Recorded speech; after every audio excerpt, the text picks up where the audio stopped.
Bienvenue, tout d'abord. We have some good French translation. Il y a une traduction vers le français sur notre chaîne YouTube. Donc, il y a une chaîne en anglais et une chaîne en français. Baker. Nous allons commencer par Bill Baker.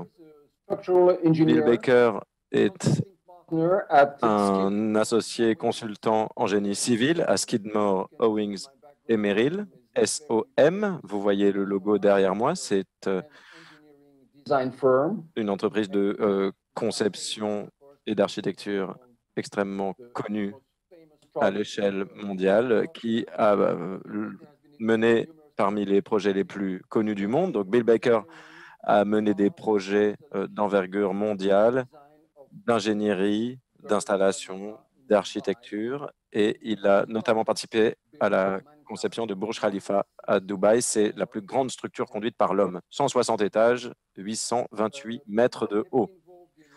Il est impliqué dans des activités de recherche pour mettre au point des nouveaux systèmes de structure et de nouvelles méthodes de conception.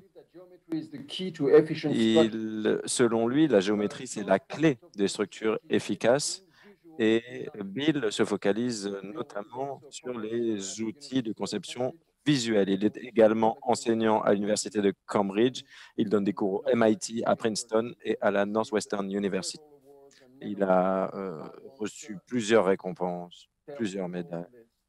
Et je ne pourrais pas en faire une liste exhaustive. Bill a grandi dans une petite ville des États-Unis et le plus grand bâtiment de cette ville ne faisait que 3 étages. Mais cette ville avait une architecture intéressante. Et au lycée, eh bien, il a développé des aptitudes pour l'ingénierie.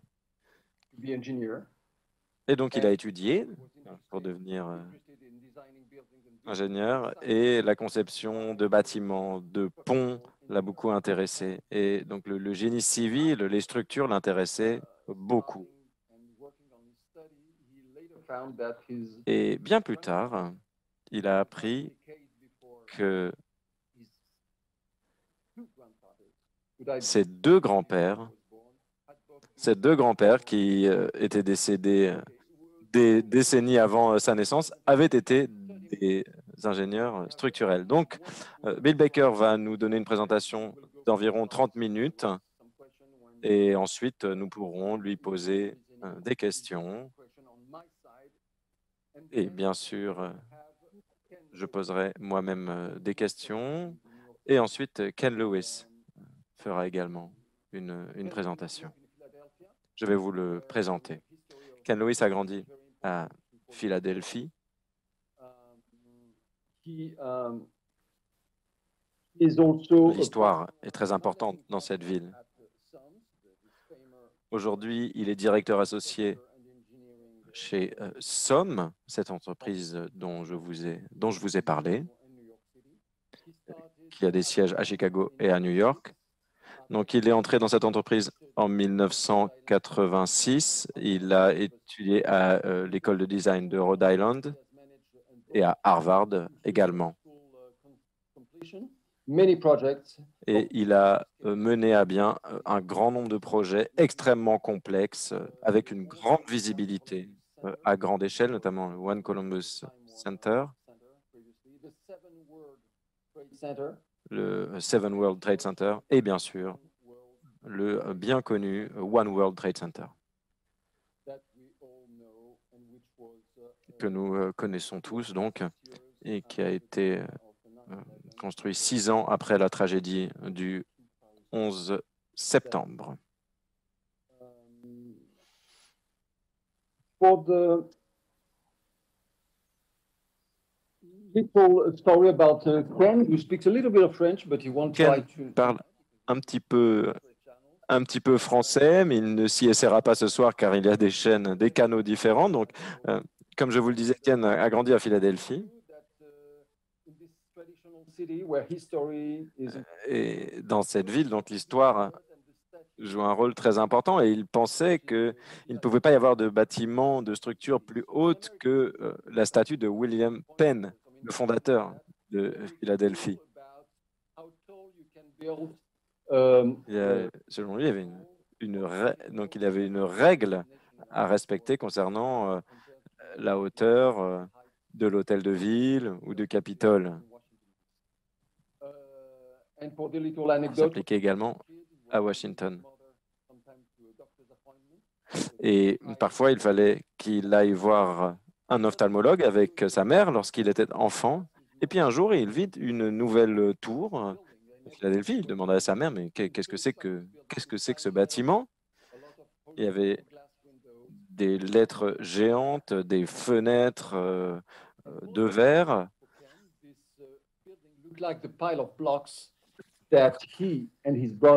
Et surtout, ce bâtiment ressemblait aux structures qu'il bâtissait avec son frère dans sa cave. Donc, il a demandé à sa mère ce que c'était que ce bâtiment et elle lui a répondu qu'il n'était pas nouveau, ce bâtiment, mais il était intrigué. Et peu après, un nouveau voisin s'est installé dans leur quartier et apparemment, ce voisin était fort sympathique et donc déjà, dès l'enfance, il a eu ce lien avec l'architecture. Donc, Ken nous fera une présentation en 4 parties. D'abord, l'histoire du site, ensuite la conception d'un emblème, d'une icône, ensuite, il nous parlera du programme, de ce que nous propose le One World Trade Center, et ensuite, il abordera les questions de durabilité, de sécurité, de sûreté. À savoir des principes qui ont présidé la construction du One World Trade Center. Donc, j'espère que je n'ai rien oublié. Nous allons avoir donc une présentation de 30 minutes de la part de nos 2 invités. Ensuite, il y aura une séance de questions-réponses. Vous pouvez poser vos questions en français ou en anglais, comme vous le souhaitez. Bill, if you can take the floor. Bill peut commencer, prendre la parole.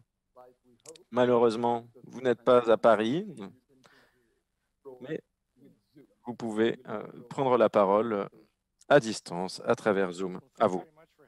Bien, merci beaucoup de m'avoir invité aujourd'hui, du moins virtuellement. Je suis très heureux d'être ici et je vais vous parler du Burj Khalifa.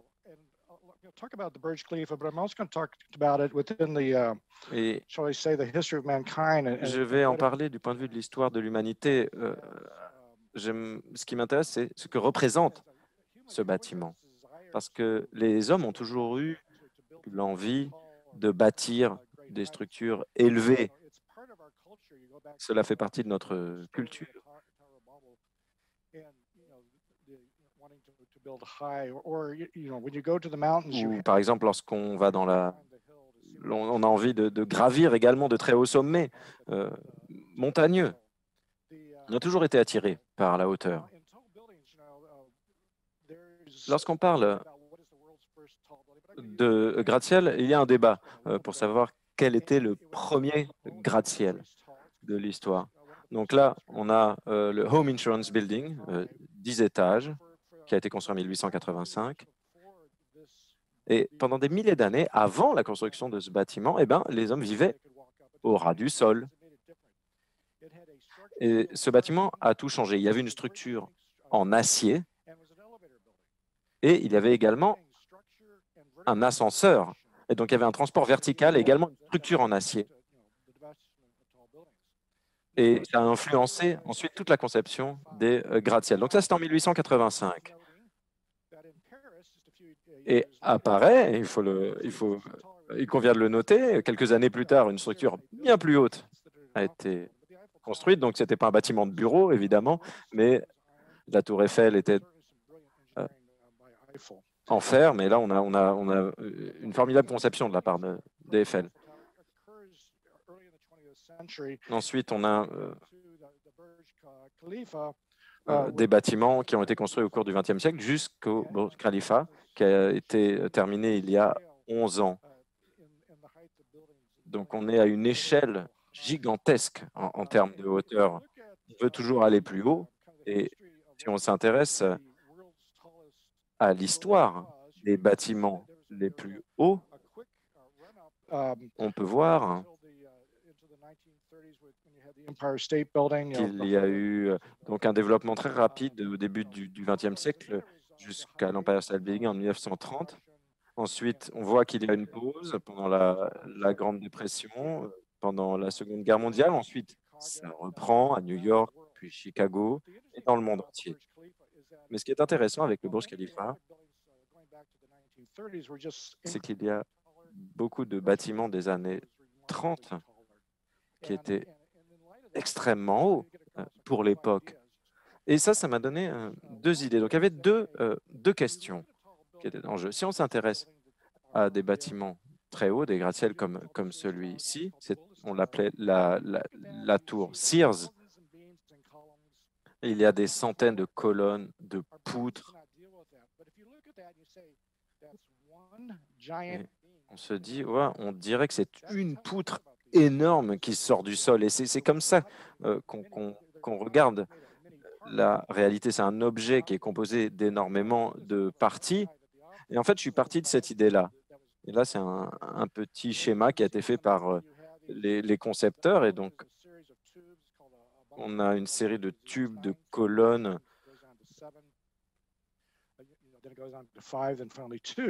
Et donc, on a finalement une espèce de colonne immense qui change de forme à mesure qu'on monte en altitude. Et on a l'impression que c'est plusieurs cases qui ont été assemblées, en fait, et qui, ensemble, résistent à plusieurs contraintes. Et on a finalement une structure, un maillage qui permet à cette structure de tenir. Donc, d'abord, il y a ça. Et la deuxième question que j'aimerais aborder, c'est la question de l'échelle. Mais j'y reviendrai un petit peu plus tard. D'abord, on va s'intéresser à la géographie, où se trouve Dubaï. Donc, Dubaï se trouve aux Émirats arabes unis, péninsule arabique. C'est un État où il n'y a pas de pétrole. Et Dubaï est au Moyen-Orient ce que Singapour est au sud-est asiatique. Et donc, il faut des bureaux, des immeubles de bureaux, des choses de ce type, parce qu'il y a beaucoup d'activités économiques. Donc, il y a eu un appel d'offres et un concours en 2003. Et donc, nous nous sommes lancés dans la course avec un schéma initial qui prévoyait une altitude de 518 mètres, mais ensuite, on est passé très rapidement à 725 mètres. Et enfin, le bâtiment que nous avons donc construit faisait 828 mètres. Et ce changement dans la hauteur du bâtiment, on est parti d'abord de la... est comparable au processus qui a gouverné l'érection de la Tour Eiffel. Donc, pour ceux qui utilisent les unités de mesure impériales, cette tour fait un demi-mille. Donc là, on peut voir ce que cette tour donne dans d'autres environnements, par exemple à New York, comparé au One World Trade Center, là, à Midtown, à Manhattan, avec l'Empire State Building. Là, on peut traverser l'océan et voir l'échelle de ce bâtiment à Londres ou dans d'autres villes. Mais il ne faut pas l'imaginer à côté de la Tour Eiffel, parce que la Tour Eiffel, il faut la laisser tranquille, mais voilà ce que ça donnerait à Paris, par exemple, ou à côté de la Défense, pour être un ajout intéressant aux bâtiments modernes de la Défense. Là, on voit ce que ça donne à Dubaï.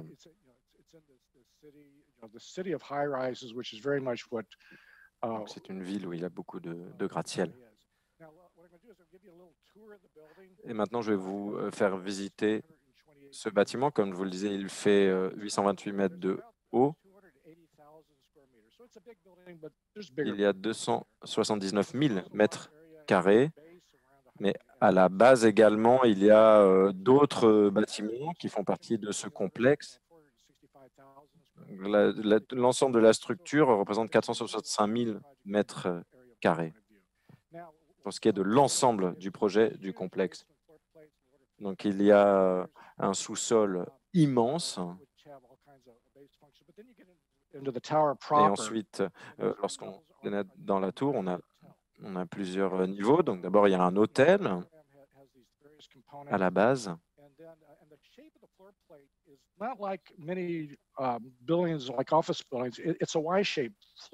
Et on a une forme en Y pour chaque étage. Et lorsqu'on est un habitant, lorsqu'on se trouve dans la tour, on ne se rend pas forcément compte du fait que c'est un Y. Donc là, on a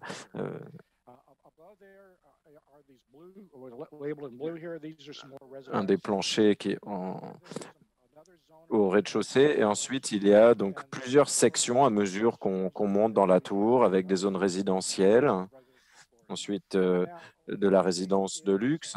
Et ce qui est intéressant, c'est que toutes ces zones ont été traitées comme des zones séparées. Parce qu'il ne peut pas y avoir, du point de vue technique, mécanique, tous ces espaces ne peuvent pas être gérés de la même façon, ce qui concerne la pression de l'eau, des choses comme cela. Donc, on a vraiment considéré tout cela comme des composantes séparées les unes des autres. Ensuite, en 2004, le client a vendu les parties bleues, marron et jaune en 2 nuits, en l'espace de 2 nuits. Donc 30% du prix d'achat devait être versé en 6 mois par les acheteurs. Il y avait un marché, donc il ne pouvait pas y avoir autant d'autofinancement que dans d'autres projets. Ensuite, le plancher se réduit en superficie à mesure qu'on monte. Ensuite, il y a des suites de luxe.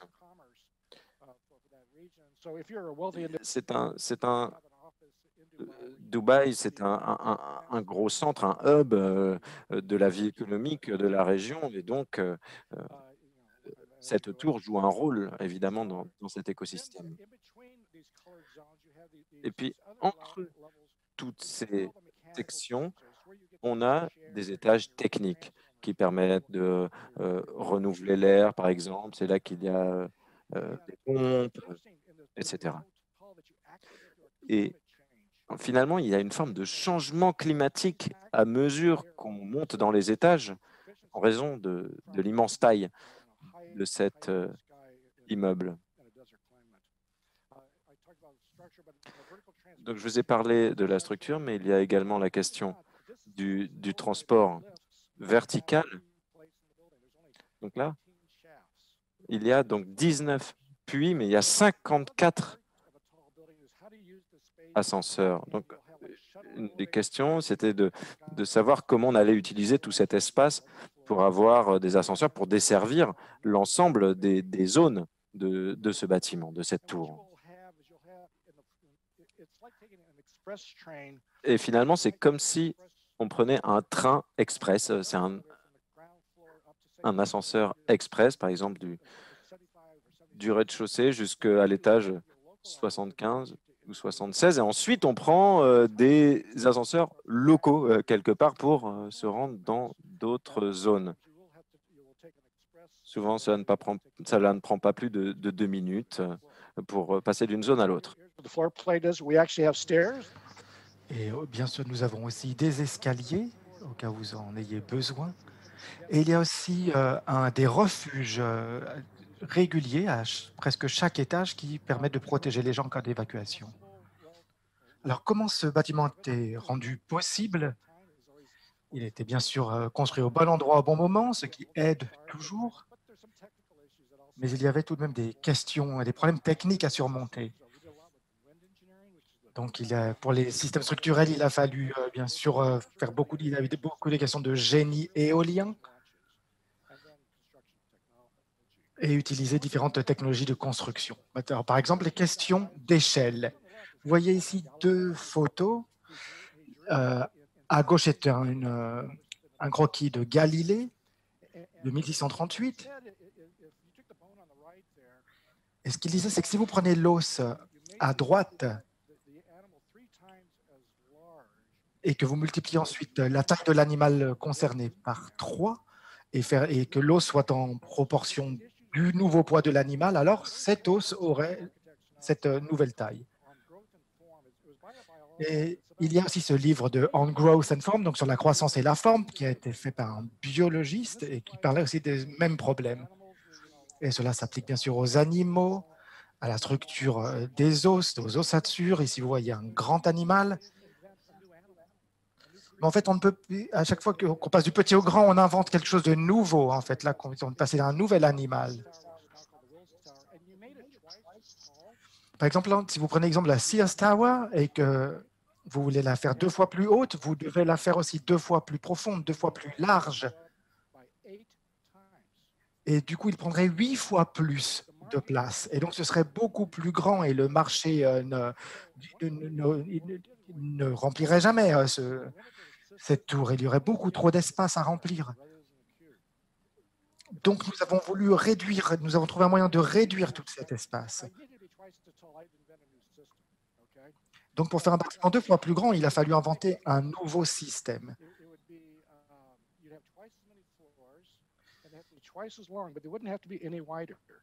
Et donc, notre bâtiment pourrait être en fait 2 fois plus haut, il y aurait 2 fois plus d'étages, mais il ne serait pas 2 fois plus large, car nous avons un système de construction différent. Donc, quelle hauteur pourrait-il atteindre? Eh bien, nous pensons vraiment qu'il pourrait être 2 fois plus haut, 2 fois plus haut, sans utiliser de système différent. Et peut-être même plus encore. Et on pourrait le construire aussi rapidement que nous avons construit le Burj Khalifa.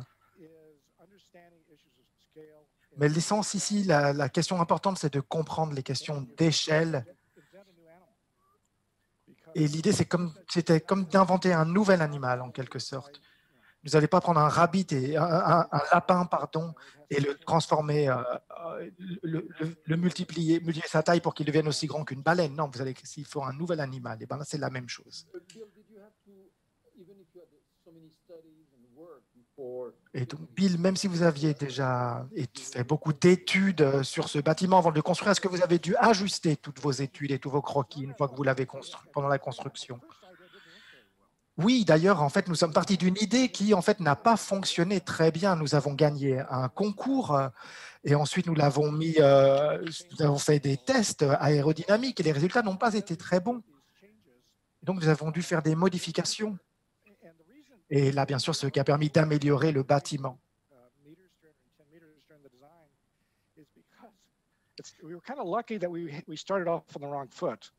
Et c'est pour ça que nous sommes parvenus à construire un bâtiment 300 mètres plus haut que ce que nous avions pensé initialement, parce qu'en fait, nous sommes un peu partis du mauvais pied, et du coup, nous avons pu corriger les choses. C'était un processus évolutif, et nous avons amélioré notre bâtiment constamment.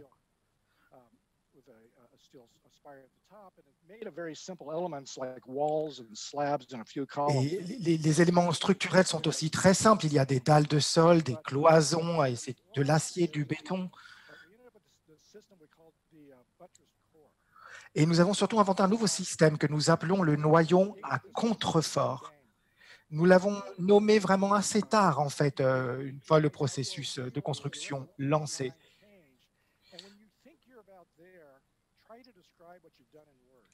Et en fait, c'est quand on conçoit un bâtiment et au début, on ne sait pas bien où on va. Et une fois qu'on sait où on va, c'est qu'on est capable de le décrire en quelques mots seulement. Et c'est là, quand on n'a plus que quelques mots, ou même juste 2 mots pour décrire, c'est qu'on sait où on est arrivé. Et là, c'est le cas ici avec ce système central.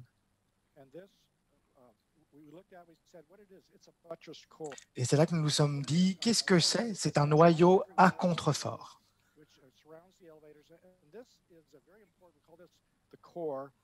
Et donc, vous voyez là au milieu, vous avez le noyau qui est là au milieu, où il y a les ascenseurs aussi.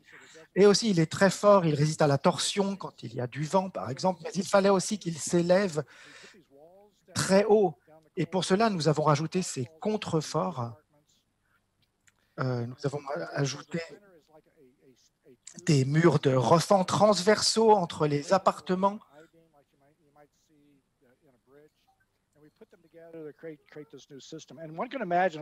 Et donc, nous avons créé ainsi petit à petit un nouveau système.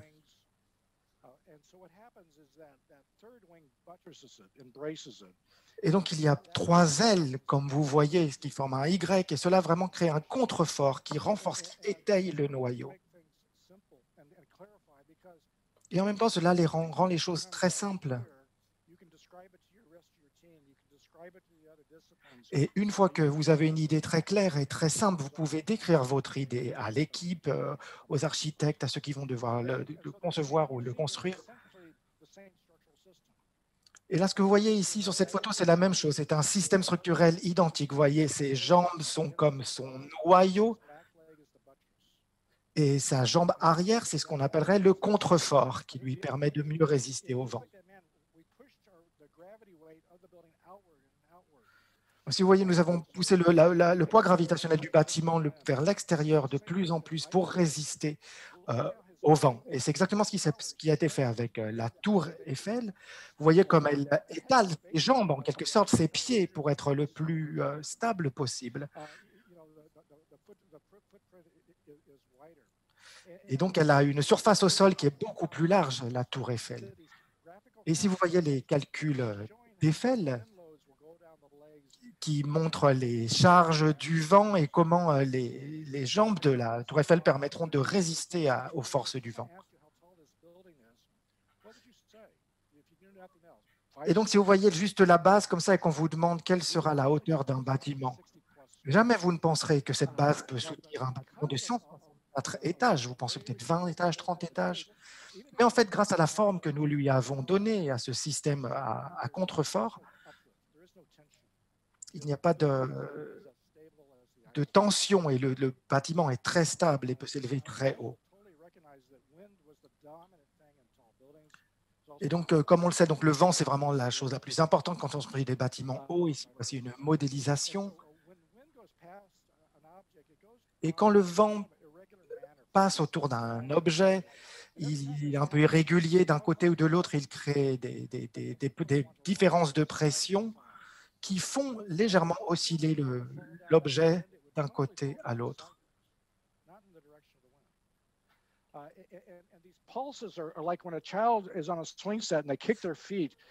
Et c'est un peu comme quand un enfant est sur une balançoire et qu'il pousse ses pieds pour aller le plus haut possible. C'est pareil, c'est ce même problème. Et nous essayons de résister à ce problème, de le résoudre. Et donc, nous avons fait des tests dans des tunnels aérodynamiques. Et nous avons constamment refaçonné le sol, la plaque de sol.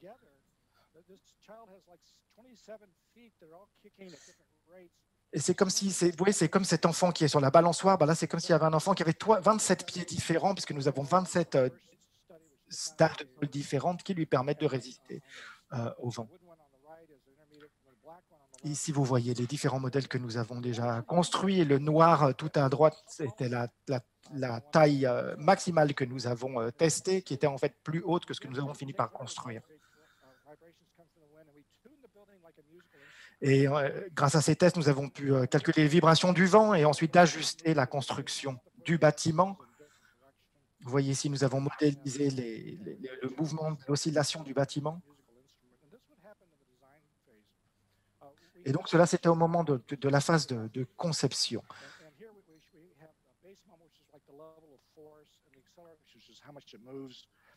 Donc, vous voyez ici les différents projets, les différents croquis que nous avons fait. Le premier n'était pas idéal. Ensuite, nous sommes passés à un projet intermédiaire, puis finalement, final.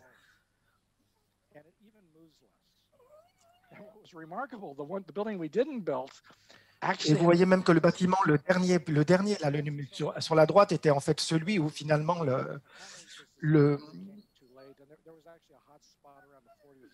moment d'inertie était en fait plus bas à 72%, mais ce n'est pas ce que nous avons construit finalement.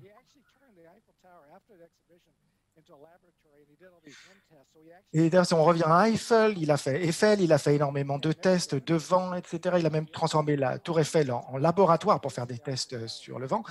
Et il a même bâti une soufflerie à la base de la tour Eiffel, comme on peut le voir sur la gauche, qu'elle a ensuite transférée dans un autre endroit.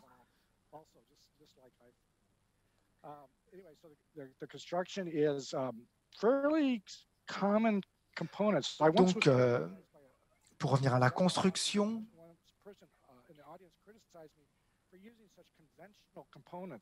on m'a déjà critiqué en fait pour utiliser des composants ou des éléments si conventionnels, par exemple des dalles de sol, etc. Mais en fait, moi, je voulais que le bâtiment soit construit. Donc, pour cela, il fallait qu'il soit simple. Et aussi, si vous voulez qu'un constructeur vous donne un prix pour construire votre bâtiment, si vous lui donnez seulement des termes qu'il n'a jamais vus ou des idées qu'il n'a jamais appliquées, il ne pourra pas vous donner un devis. Donc, nous avons utilisé notamment du béton haute performance. On peut d'ailleurs peut-être lui donner un autre nom que béton parce qu'il n'a plus rien à voir avec le béton utilisé initialement. J'ai une question, pardon. Pourquoi du béton et pourquoi le béton plutôt qu'un autre matériau? C'était parce que c'était un bâtiment avant tout résidentiel. Donc, les distances sont petites. Il y a peut-être que 9 à 11 mètres jusqu'à la surface extérieure en verre. Et ensuite, ce sont des bâtiments qui ont de grandes forces verticales. Et le béton est vraiment utile pour limiter comme ça, les forces de compression. Alors, le bâtiment de Ken, lui, dont il parlera après, c'est un bâtiment de bureau surtout, donc il n'a pas que de béton, il a aussi de l'acier. Mais pour nous, le béton, c'était vraiment le plus utile et le plus adapté. Et nous avons même réussi à pomper du béton jusqu'à 600 mètres de haut. Et en fait, ils ont créé un système de tuyauterie sur le sol qui allait et venait jusqu'à ce qu'il ait suffisamment de pression pour pouvoir projeter le béton jusqu'à 600 mètres de hauteur.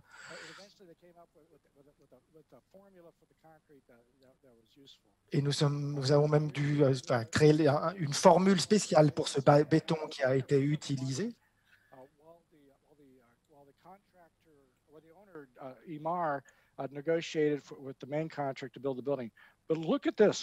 Et donc, regardez ici. Vous voyez le désert avec rien, où il n'y avait rien autour avant. Et là, vous voyez cette immense zone commerciale avec ces bâtiments. Et l'on voit vraiment comme cette zone a changé récemment. Donc, la construction de la tour elle-même a commencé en avril 2005. Et là, vous voyez, ce sont véritablement des usines verticales.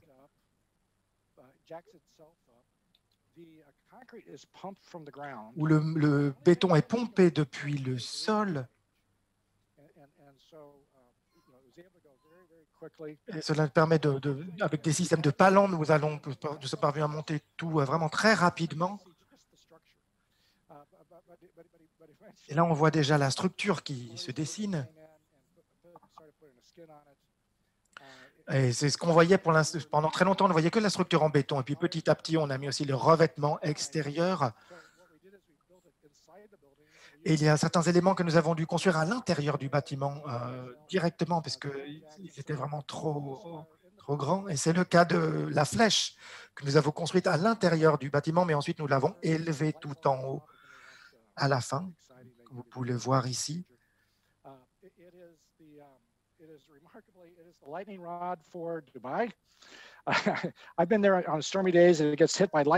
Et j'y suis allé déjà un jour d'orage d'ailleurs et elle est frappée par les éclairs, parce qu'elle attire les éclairs, mais il n'y a aucun dommage causé.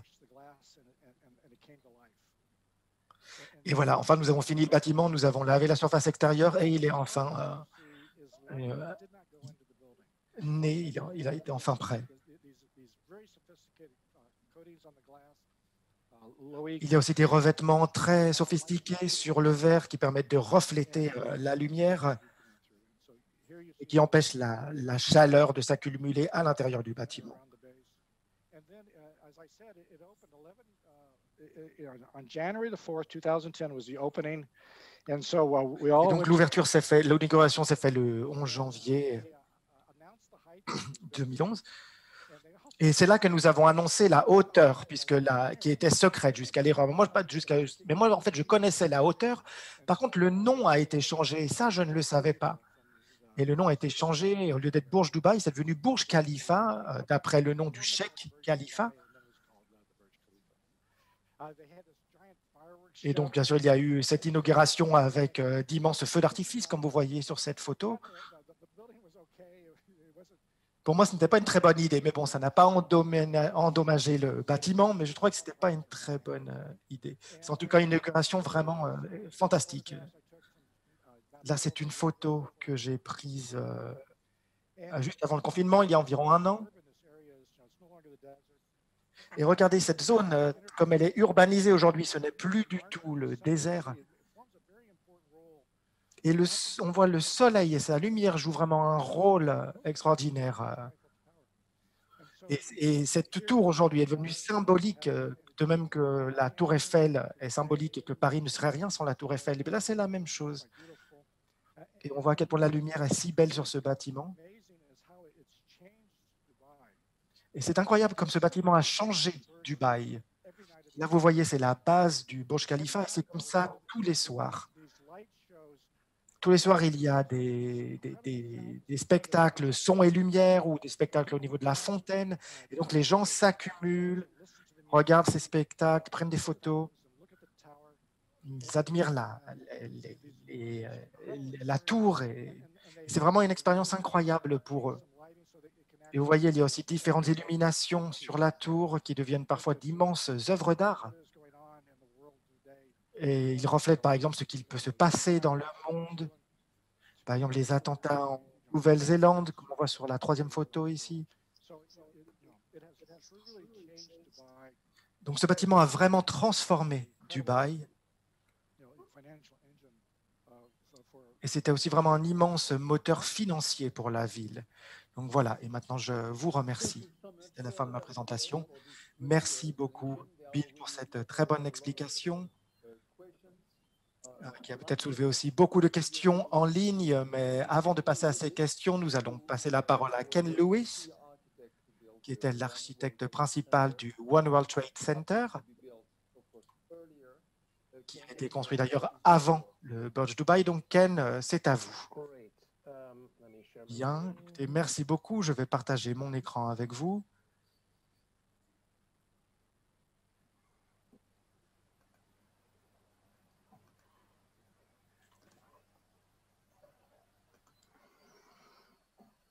Is that good? Perfect. Thank you. Est-ce que vous voyez? Oui, c'est bon. Merci beaucoup de m'accueillir aujourd'hui. C'est un grand plaisir. Je suis très heureux de parler d'un projet d'ailleurs qui continue de m'occuper encore aujourd'hui et depuis déjà 20 ans. J'ai commencé à travailler sur ce projet le 6 octobre 2001, peu de temps après le 11 septembre, où la ville était encore sous le choc. Mais il y avait quand même un sentiment d'optimisme que nous pourrions vraiment reconstruire et reprendre notre vie. Et d'ailleurs, nous avons d'abord construit le numéro 7 et ensuite le numéro 1 5 ans plus tard. Et donc, je suis que le membre d'une très grande équipe qui a travaillé sur ce projet. Et nous travaillons pour un très bon cabinet qui a été inauguré, lancé par des architectes et des ingénieurs qui sont très compétents. Thinking about the World Trade Center, we had been advisors to the owner of the site, the Silverstein people, And they asked Donc, nous us, avons commencé, nous étions d'abord conseillers des propriétaires du site, Alors qui était évidemment, Silverstein. il Il y y avait beaucoup avait de de la compétition. concurrence, On n'était pas sûr. Il y avait différents scénarios de rien construction n'était aussi, construit y là. compris un scénario où on ne construirait rien, où ce ne serait plus qu'un Il y espace avait commémoratif. un mémorial. Mais il y a finalement eu une demande à part du pays, de l'État. Et les aussi, bâtiments qui avaient été détruits ce jour-là ce faisaient bâtiment partie faisait aussi partie de l'économie de la ville. de la vie économique de cette ville. Et on Et s'est donc, nous demandé avons ce qu'on voulu pourrait finalement faire. commencer un nouveau projet. Et donc là, on peut voir une carte du 19e siècle et on voit Lower Manhattan. Ça a été construit par les Néerlandais. Donc là, c'est vraiment la pointe de Manhattan. Et une partie du site là qu'on voit en rouge est dans la rivière. Et en fait, avec le temps, la ville s'est étendue vers la rivière et la ville s'est étendue autour du site du World Trade Center. Donc, ça a été remblayé petit à petit, mais il y avait toujours de l'eau autour et petit à petit, la ville s'est développée. Et vers 1960, la ville était tombée en déshérence. Cette partie de la ville était délabrée et c'était plutôt autour de Midtown que les choses se développaient, autour de la gare de Grand Central, de l'Empire State Building, et puis plus au nord, autour de Park Avenue. Mais à cette époque, il y a deux personnes qui s'intéressaient beaucoup à la préservation de la puissance de New York, à savoir la finance, le transport de marchandises par bateau, etc. Et c'était les Rockefeller, donc les deux frères,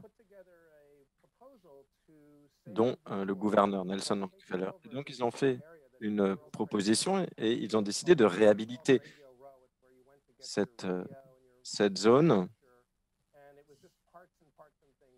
Il y avait un grand magasin où on pouvait acheter de l'électroménager, etc. Là, on peut voir, j'essaie de le montrer sur l'écran, là, à droite, il y avait le nouveau siège de la banque Chase. Et donc, la proposition, c'était de créer un centre de commerce international, le World Trade Center, qui a été conçu par Minoru Yamasaki, pardon. Et donc, il l'a conçu comme une forteresse.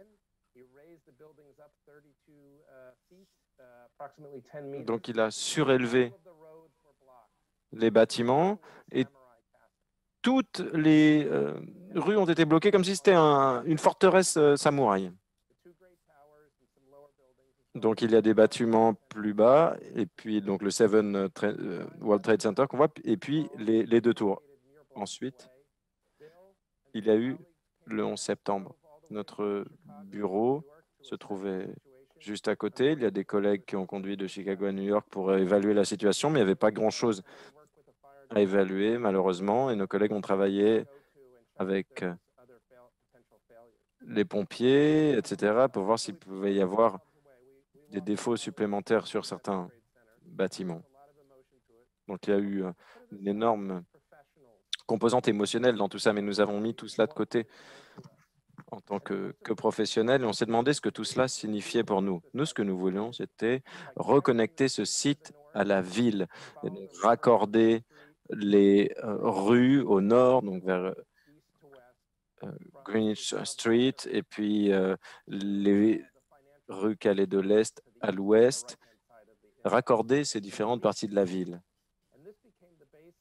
Et donc ça, c'est devenu la base de notre plan directeur de Daniel Libeskind. Donc on a prévu 5 tours autour d'un mémorial. On peut se rendre à ce mémorial aujourd'hui. C'est l'empreinte des 2 tours qui ont été conservées, qui permettent de commémorer cette perte pour notre ville.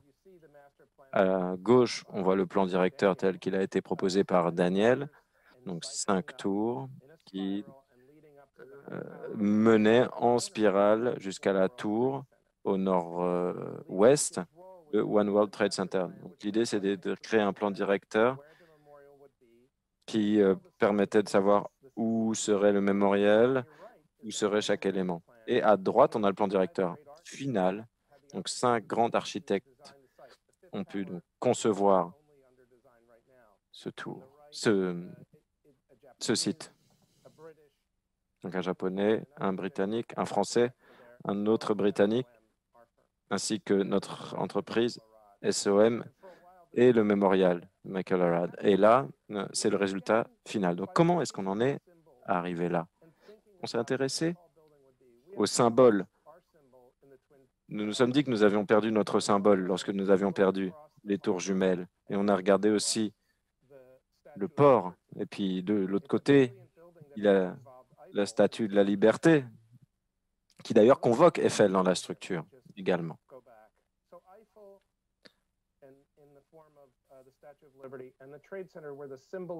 Et donc, ce sont les symboles de New York, la tour, les 2 tours du World Trade Center et la tour Eiffel. Donc, nous sommes revenus à tout cela. Donc, nous avons pris un papier, un crayon, et nous avons fait des croquis. Donc, on a dessiné les 2 rues, Greenwich, Fulton, les 2 empreintes, donc les 2 fontaines se vident dans notre ville, dans nos cœurs également. Et puis à côté, on a cette tour du One World Trade Center. Donc d'abord 1776 pieds, c'est la hauteur jusqu'à la flèche. Donc c'est la fondation de notre République. Et ensuite, on a 1362,68. Ce sont les 2 hauteurs des tours originales du World Trade Center, donc 1962 et 1968 pieds. Donc, on a 541 mètres dans le système métrique. On a exactement la même empreinte au sol que l'ancien World Trade Center, 60 mètres par 60 mètres. La hauteur, c'est la même, mais la forme est différente. On peut voir qu'on a un carré en haut qui a tourné par rapport à la base. Donc, pourquoi est-ce que nous avons fait cela? Parce que ça crée finalement une dynamique à mesure qu'on tourne autour du bâtiment. Et lorsqu'on change d'angle de vue, eh bien, sa forme change. Et on a une forme pyramidale.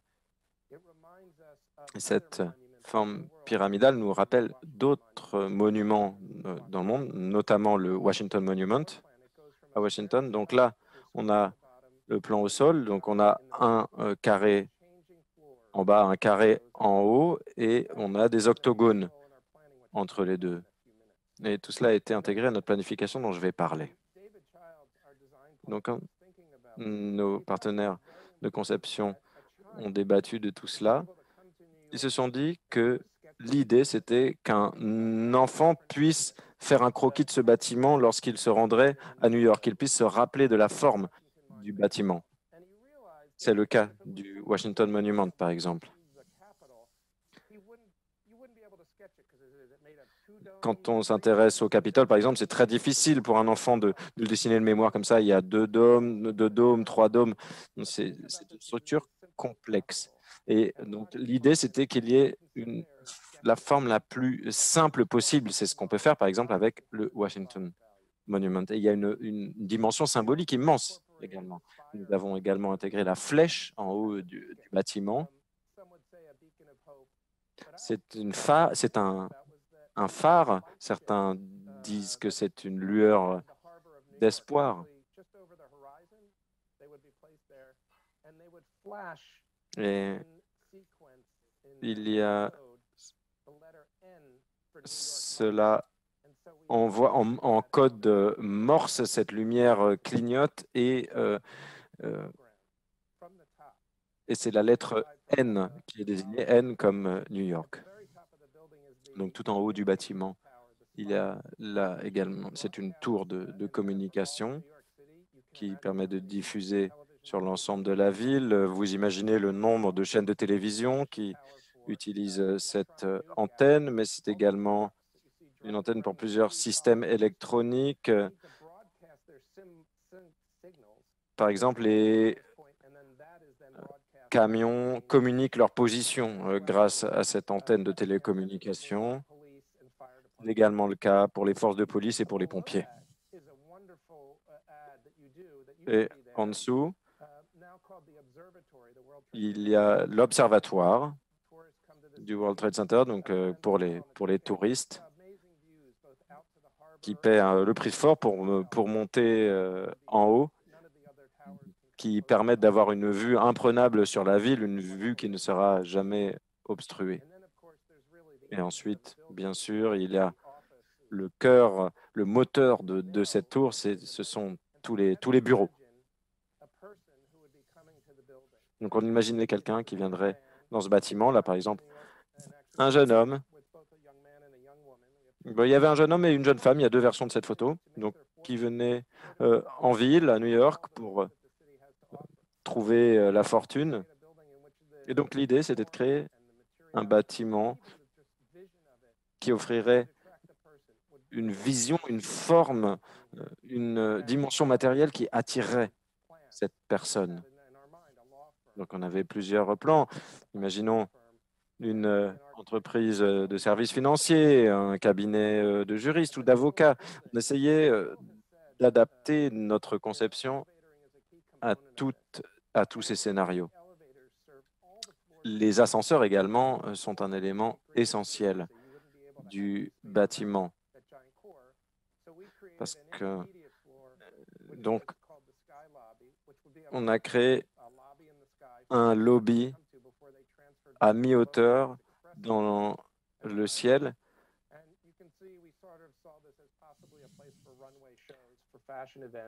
Et donc, on s'est dit que c'était un lieu qui pourrait servir, par exemple, pour des événements liés à la mode, des défilés, des choses comme ça. À la base du bâtiment, car il y a donc une base, un socle. Ce type de bâtiment a absolument besoin de socle. Il faut également quelque chose qui permette de respirer. Et donc là, on a une paroi en verre qui est équipée d'électronique, donc sur lequel on peut projeter des choses, mais qui permet également de faire circuler de l'air. Il y a également plusieurs entrées tout autour. Au nord et au sud, il y a des entrées pour les bureaux. Il y a également une entrée du public qui permet de se rendre au centre artistique. Et puis, il y a l'entrée de l'observatoire. Donc, les personnes qui rentrent dans ces bâtiments, en fonction de ce qu'ils viennent y faire, n'ont pas forcément envie de croiser ceux qui vont au bureau et vice-versa. Là, c'est le lobby. Donc, il a également un élément mémoriel. On a le noyau immense de ce bâtiment qui est revêtu en marbre de Carrare. Donc, il y a cette hauteur, la pierre. Et donc, grâce à des lumières artificielles et naturelles, on a quelque chose de très simple. Ensuite, plus bas, il y a l'entrée de l'observatoire. Et d'ailleurs, on s'y rend avec l'ascenseur le plus rapide du pays. Alors, on ne le sent pas vraiment, parce qu'au début, il est plutôt lent, mais ensuite, il prend de la vitesse. Mais il va du rez-de-chaussée à l'observatoire en 30 secondes. Et il y a également un lien avec les 11 lignes de train et de métro. C'est un des éléments développement durable de la ville.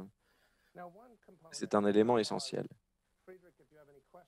Frédéric, si vous avez des questions, je peux faire une pause maintenant. Non, nous pouvons continuer parce qu'il y a beaucoup de questions qui ont été posées. Il faut davantage d'explications à ce stade.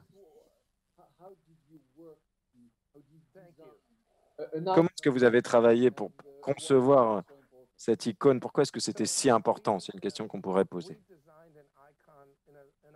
Nous avons conçu cette icône de manière collaborative. Il y avait une équipe de 10, 11 personnes. Nous étions dans une pièce et nous discutions des caractéristiques de ce bâtiment. Nous avons collecté des informations auprès de consultants, notamment des informations liées à des menaces potentielles, donc des choses très sérieuses, mais il y a également ce que vous pouvez voir là, à l'image, le modèle BIM de modélisation numérique. C'est la première fois qu'on a utilisé ce procédé dans notre cabinet. Et aujourd'hui, c'est le système de modélisation standard, notamment aux États-Unis. Et là, les maîtres d'œuvre essayaient de voir comment utiliser ce modèle. Et ce modèle était tellement lourd qu'à la fin, on ne pouvait plus l'utiliser.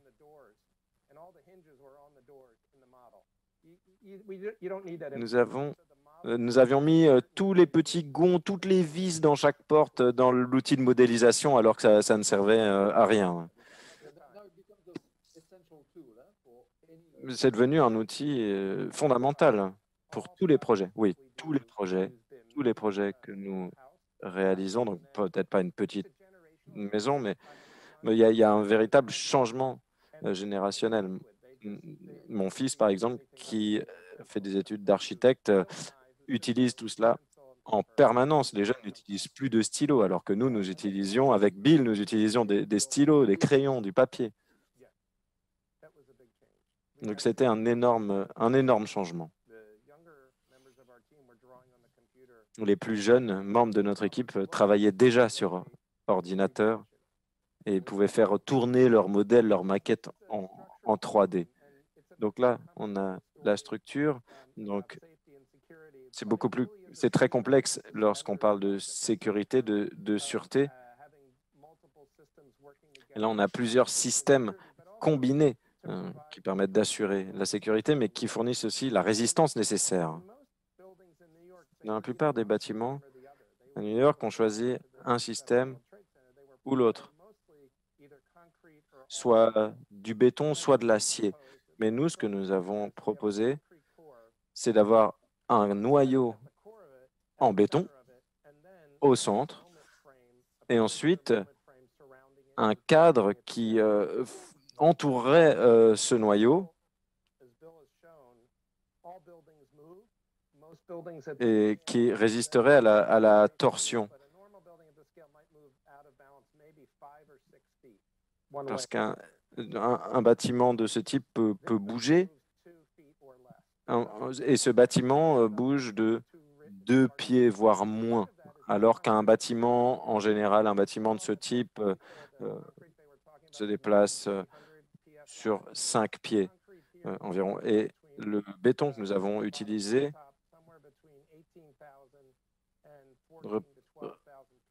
représente une résistance à la compression extrêmement élevée, bien plus élevée que les bétons traditionnels. Alors, il y avait 2 questions en jeu.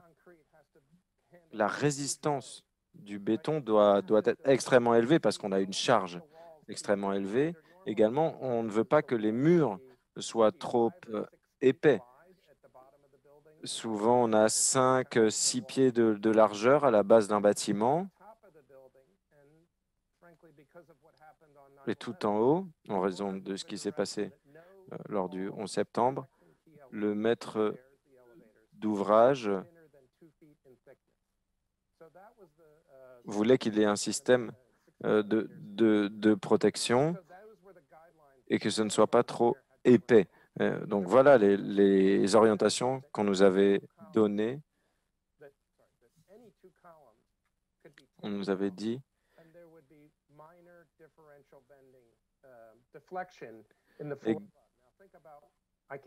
également.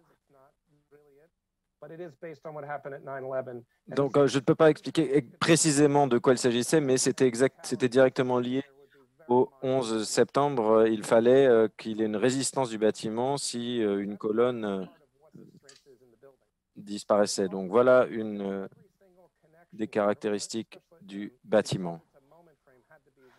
Et vu que c'est une structure résistante à la torsion, il fallait qu'il y ait des soudures. Et donc, cela représente un effort massif, notamment si on prend en compte la question du vent. On avait des soudeurs qui travaillaient jour et nuit. This is the main reason. Donc là, c'est la raison principale pour laquelle je parle de sécurité. Vous voyez ici un pompier qui remonte les escaliers le 11 septembre. Il transporte tout son matériel, en plus qui est lourd, et cela alors que tout le monde descend des escaliers. Donc vous voyez qu'il y a deux utilisations de forces qui vont dans des directions opposées dans cet escalier. Et donc nous sommes réunis régulièrement avec les pompiers de New York pour trouver de meilleures solutions.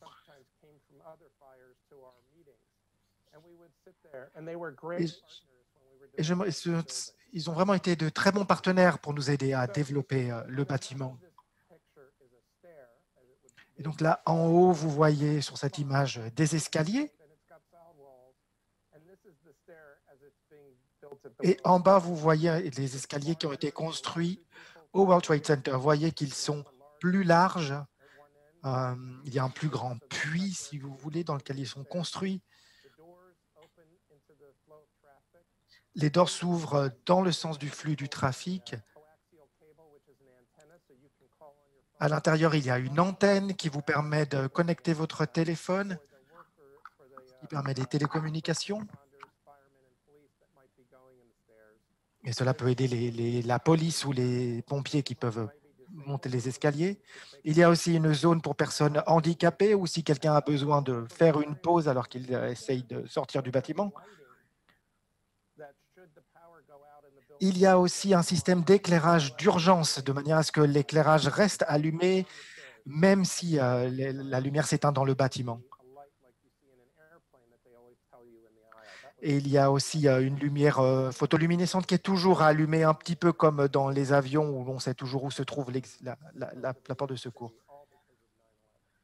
Et cela est devenu maintenant la norme de construction dans les bâtiments à New York, d'ailleurs, depuis le 11 septembre.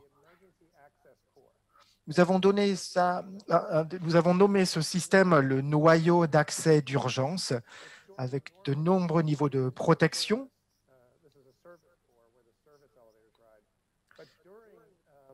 C'est aussi le noyau de service où il y a les ascenseurs de service, mais pendant une urgence, ce sont des ascenseurs réservés aux pompiers. Il y a aussi deux sorties qui mènent vers les escaliers et vers le lobby.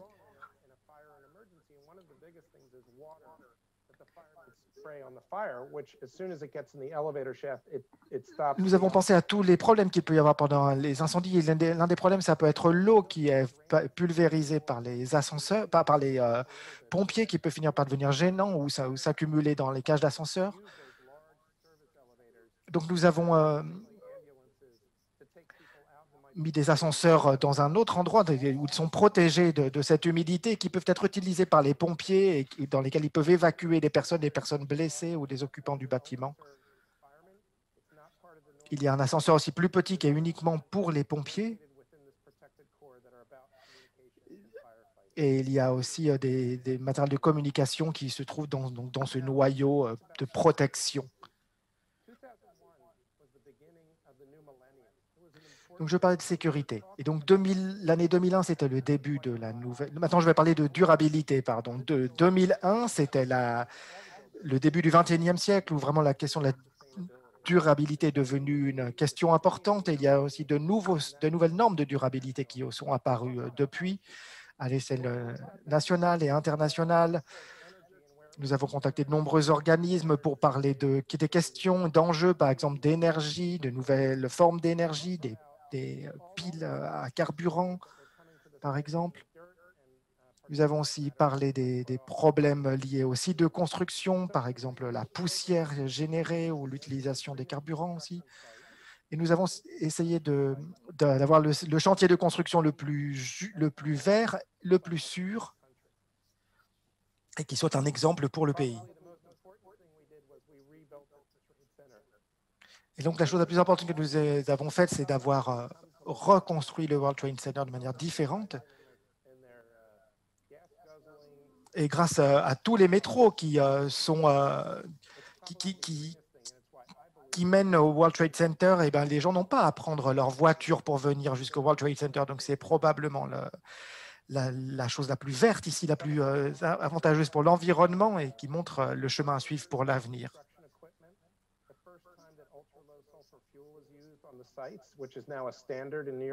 Vous voyez aussi l'une des grues qui a été utilisée, qui est devenue l'une des normes aujourd'hui dans les bâtiments qui sont construits.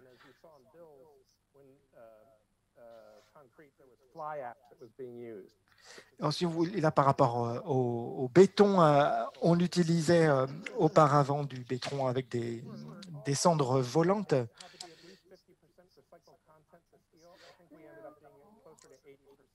Et nous devions aussi construire avec de l'acier, avec un recyclé à un contenu d'au moins 50%, et je crois que le contenu en fait recyclé était de 80%.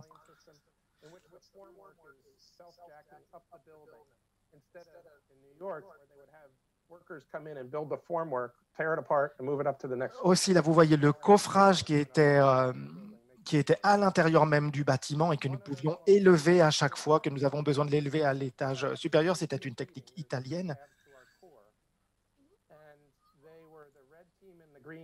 Et aussi, nous avions deux équipes, vous voyez ici à l'intérieur, l'équipe rouge et l'équipe verte qui étaient un peu en compétition pour atteindre le haut avec leurs palans. L'équipe verte a perdu car ils ont dû remplacer leur machine à béton au bout aux trois quarts du projet à peu près. Et il y a un autre élément que vous ne voyez pas dans cette photo, c'est qu'il y avait une boutique de sandwich aussi à l'intérieur du bâtiment où les travailleurs pouvaient s'approvisionner en sandwich plutôt que de descendre du bâtiment et aller dans la rue. Nous avons testé le bâtiment de nombreuses fois. Là, vous voyez, c'est le verre, le vitrage du bâtiment que nous avons testé. Là, vous voyez, c'est la plus grande pièce de vitre qui pouvait être construite à l'époque. Avant notre bâtiment, la plus grande pièce faisait à peu près 1 pied de moins.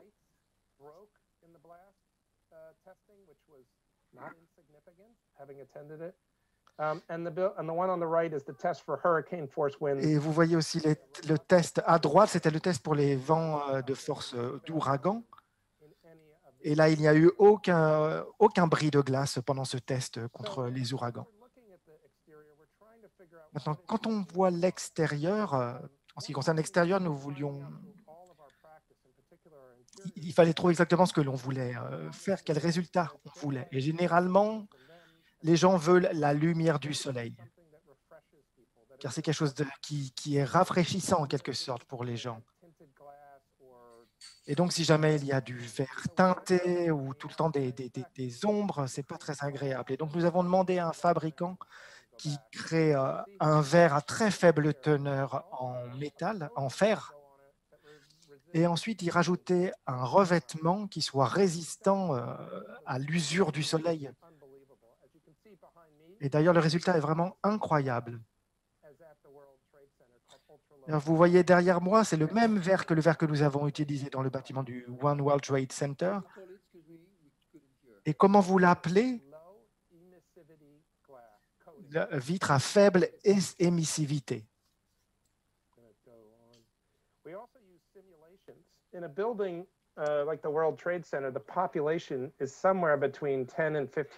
Dans un bâtiment comme le World Trade Center, il y a toujours environ 10 à 15 000 personnes. Et nous ne voulions pas arriver à une situation où il y ait plein de gens qui fassent la queue pour prendre l'ascenseur, et spécialement s'il y avait une situation d'urgence, comme vous voyez ici dans cette simulation. Et donc, pour rentrer dans le bâtiment, il n'y a pas de magnomètre, il n'y a pas de grand système de sécurité visible, mais nous avons utilisé ces simulations avec notre système BIM pour le faire.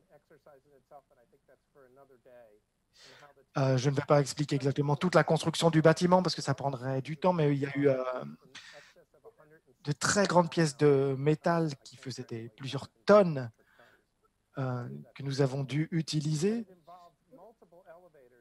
Et il a fallu utiliser de nombreux ascenseurs, des ascenseurs, vous voyez qu'ici, qui circulent à l'extérieur. Et donc, en même temps que l'on faisait monter l'acier, il fallait aussi faire monter le revêtement anti-incendie, le béton. Toutes les équipes ainsi étaient occupées, devaient travailler ensemble. Un dernier élément, c'est que certains éléments étaient si grands qu'ils devaient venir sur des péniches, comme vous le voyez ici sur la East River. Et c'est ce qu'on a mis, c'est la flèche que l'on a mis tout en haut du bâtiment qui est donc arrivé par voie maritime et que nous avons monté en différentes étapes et que vous voyez ici qui est tout en haut du bâtiment, donc la flèche qui le surplombe. Et enfin, je vais finir avec le dernier élément de souvenir mémoriel.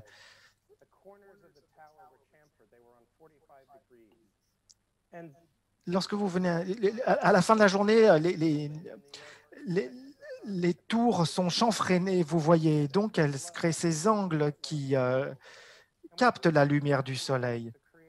Et c'était déjà le cas dans le bâtiment antérieur, en fait. Et donc, nous avons utilisé ça comme un élément de mémoire, un élément mémoriel, avec un très bel acier inoxydable, avec une jolie finition lasurée.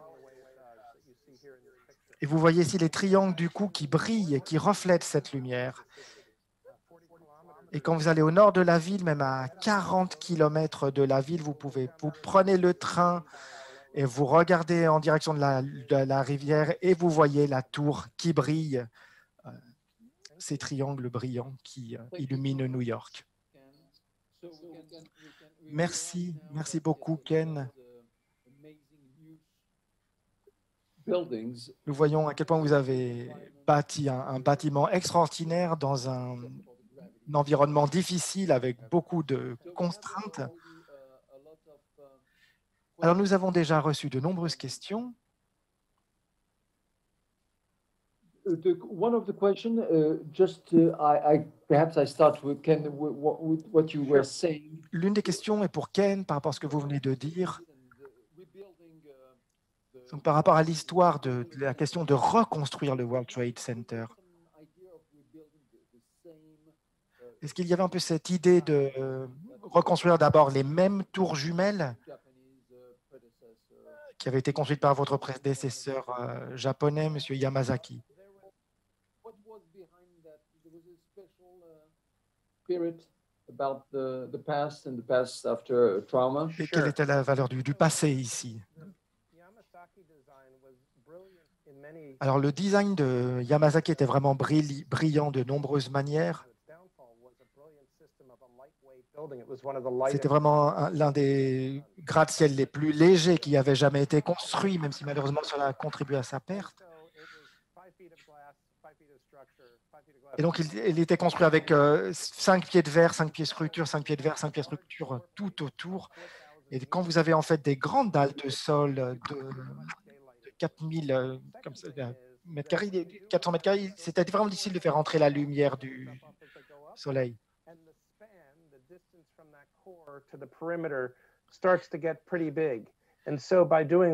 Et aussi, il y avait aussi beaucoup de distance entre le noyau et le pourtour du bâtiment.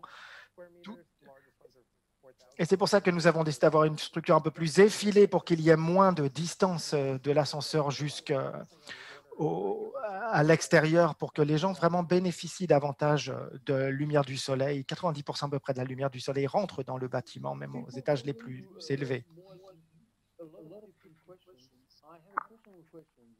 Moi, j'ai une question personnelle, peut-être pour tous les deux.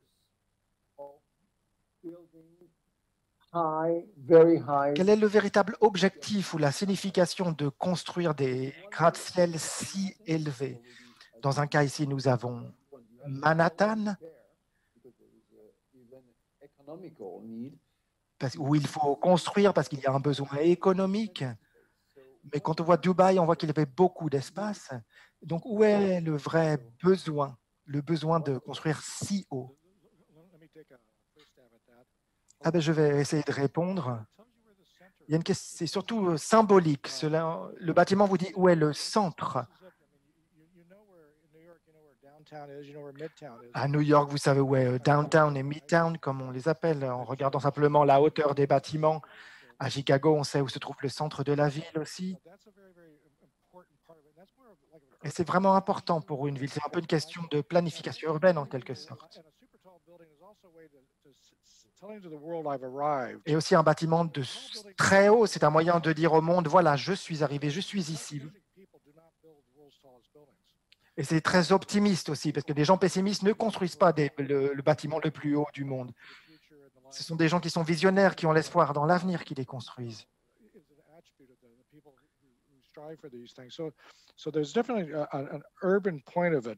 Donc voilà, il y a aussi un point de vue urbain. Avant le Burj Khalifa, combien de personnes connaissaient Dubaï? Mais maintenant, tout le monde connaît Dubaï, tout le monde connaît cette ville grâce au Burj Khalifa. De plus, ces bâtiments peuvent être vraiment des moteurs économiques. Burj Khalifa a apporté beaucoup de valeur, a créé de nombreux emplois. Et donc, cela dépasse de loin, c'est la simple fonction du bâtiment. Alors, bien sûr, cela dit, Paris n'a pas eu besoin de 2 tours Eiffel, et en général, une ville n'a pas besoin de 2 bâtiments emblématiques et 2 centres. À New York, vous pouvez dire à la limite que Midtown appartient à l'Empire State et Downtown appartient au World Trade Center, pourquoi pas? Mais c'est tout. Ces bâtiments ont vraiment un objectif, mais il ne peut pas y en avoir trop. S'il y a trop de ces objets, alors trop de bâtiments, ils perdent leur sens. Moi, ce que je dirais, c'est que la motivation pour le Burj Khalifa est vraiment très différente de celle du World Trade Center. À Dubaï, c'est vraiment un pays en émergence qui bientôt essaye de se transformer, de devenir un centre commercial pour le Moyen-Orient, parce que son modèle économique actuel est amené à disparaître. Donc, c'est un peu une aspiration pour la région du Moyen-Orient, et c'est un peu un symbole qui est aussi collectif. C'est un endroit qui représente toute la communauté du Moyen-Orient et même peut-être au-delà. Par contre, le World Trade Center et sa reconstruction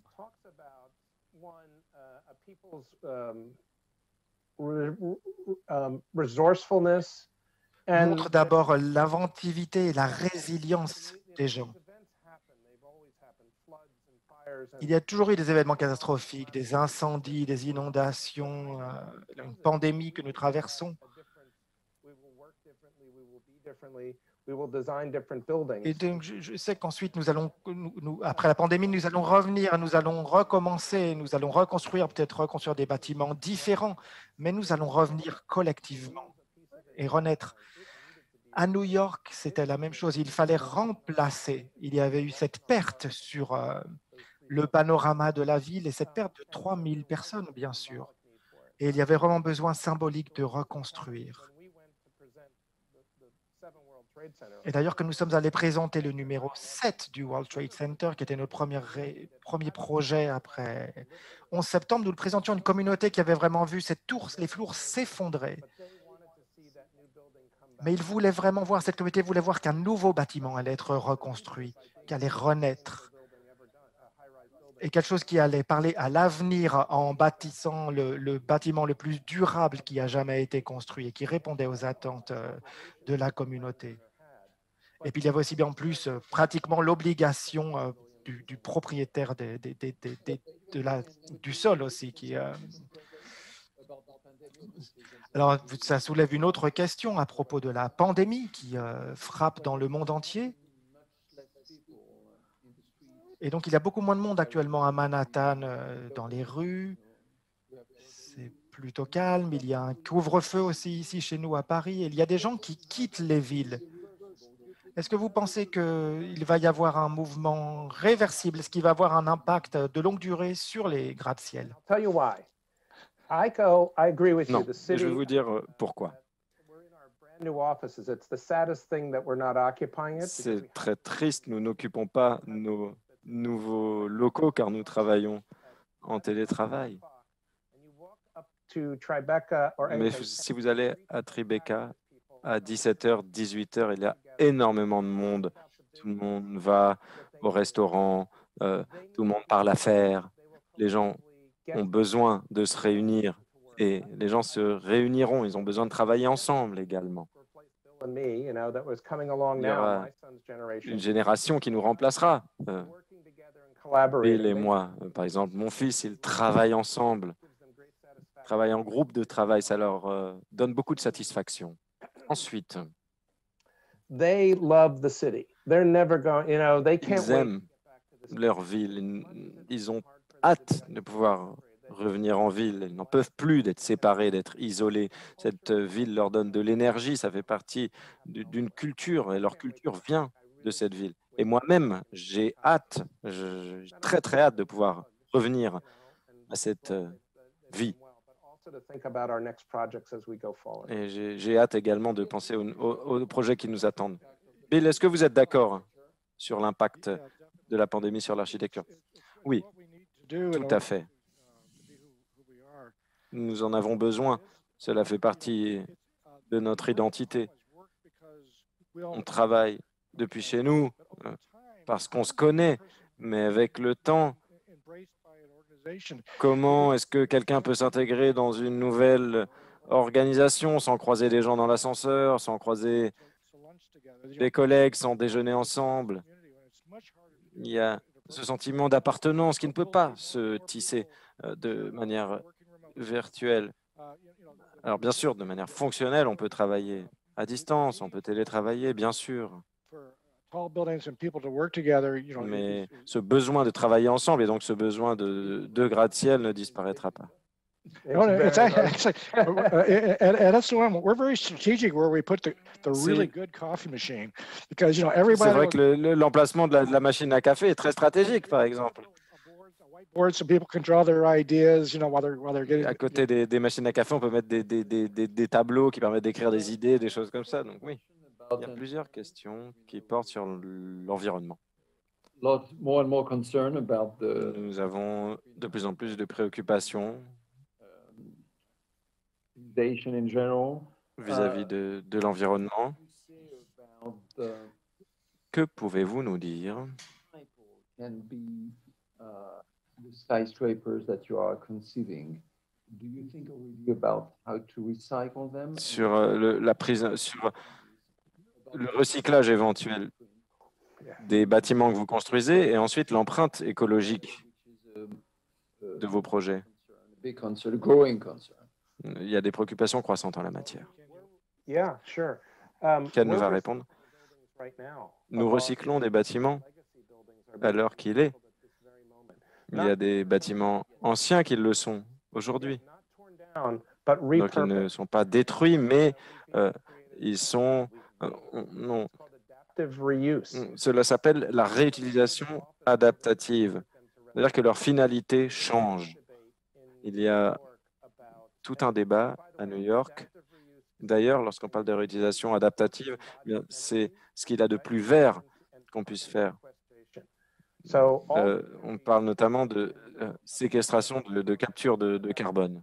30% de l'énergie utilisée pour bâtir les bâtiments à la base est économisée parce qu'on ne bâtit pas d'autres choses, parce qu'il y a une réutilisation de ces bâtiments. En ce qui concerne nos gratte-ciel et nos traits autour, nous essayons de nous intéresser à l'avenir du travail, des modes de travail qui apparaîtront. Est-ce qu'on passera par exemple tous sur Zoom? On a pu voir que là, il y a une transition très rapide. Mais en tout cas, on a toujours besoin de dialogue. Il y aura toujours des gens qui s'asserront autour d'une table. Donc, nous avons beaucoup de discussions avec nos clients sur le bien-être, sur la santé, qui sont des dimensions si importantes, qui ont pris tellement d'importance pendant la pandémie. Comment nous prenons soin de nous-mêmes, comment nous nous renouvelons. Tout cela fait partie aujourd'hui de la conception de nos bâtiments, et ce, de manière inédite. Par exemple, il y a les zones de détente, des choses comme ça sur le lieu de travail pour qu'on puisse avoir des pauses lorsqu'on travaille, pour qu'on ne soit pas dans ces usines à la Ford qui existaient auparavant. Do you have something to add about the footprint Vous of parlez, et qu'en est-il de l'empreinte écologique? You know, there's a lot of research going on. Alors, il y a beaucoup de recherches en cours more sustainable. concernant le fait de rendre nos matériaux plus durables. Pull carbon out of the air, not just to make wood, but can we pull carbon out of the air? Donc, comment est-ce qu'on pourrait utiliser le dioxyde de carbone qu'il y a dans l'air pour faire des enrobés, par exemple, des mélanges de béton, des choses comme ça. Et le secteur de l'architecture a des lignes directrices extrêmement ambitieuses pour arriver à une neutralité carbone très rapidement. Et le recyclage, à cet égard, joue un rôle important. Et les nouveaux bâtiments que nous concevons, les nouveaux bâtiments doivent être recyclables. Et cela au stade de la conception. Nous sommes dans une phase de transition, aussi également concernant les véhicules, avec les véhicules autonomes, par exemple. Imaginons qu'il y ait un bâtiment avec un parking. On pourrait penser aujourd'hui à un bâtiment qui permettrait de recycler l'utilisation de certaines zones. Un parking pourrait devenir un espace de bureau, par exemple, si les modes d'utilisation changeaient. Donc, concernant les matériaux, il faut qu'il y ait une grande efficacité et également une grande adaptabilité pour l'avenir. Pour aller dans le sens de Bill, eh bien, nous sommes engagés en faveur du zéro carbone d'ici. Il y a énormément d'initiatives lancées par les architectes, y compris le zéro déchet.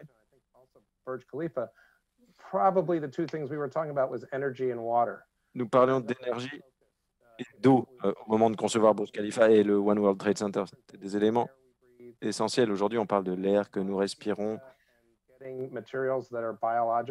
de matériaux biologiques, par exemple des matériaux d'isolation à base de champignons, des choses comme ça. So in both cases, the Burj Khalifa and the Dans les deux cas, dans le cas du Burj Khalifa et du One World Trade Center, si vous deviez les construire à nouveau aujourd'hui, est-ce qu'ils seraient très différents en ce qui concerne les questions environnementales? Alors, je ne dirais pas qu'ils seraient très différents, ils seraient sensiblement différents, car nous étions déjà conscients des préoccupations environnementales à l'époque. Il y a des systèmes de qualité qui sont déjà en place pour maximiser l'efficacité de ces bâtiments. À Dubaï, le temps est très humide et d'ailleurs, nous collectons l'humidité, l'eau douce dans le ciel grâce à l'humidité de l'air. Et ensuite, concernant le revêtement des fenêtres, on ira au-delà de simplement réfléchir les rayons du soleil. Peut-être qu'on pourra générer de l'électricité avec tout cela à l'avenir. Sur la même question, est-ce que l'intelligence artificielle s'intégrera aux bâtiments? Vous avez également parlé de la modélisation numérique qui évolue énormément. Qu'en est-il du rôle de l'intelligence artificielle dans tout cela? Ouais, l'IA est presque déjà opérationnelle.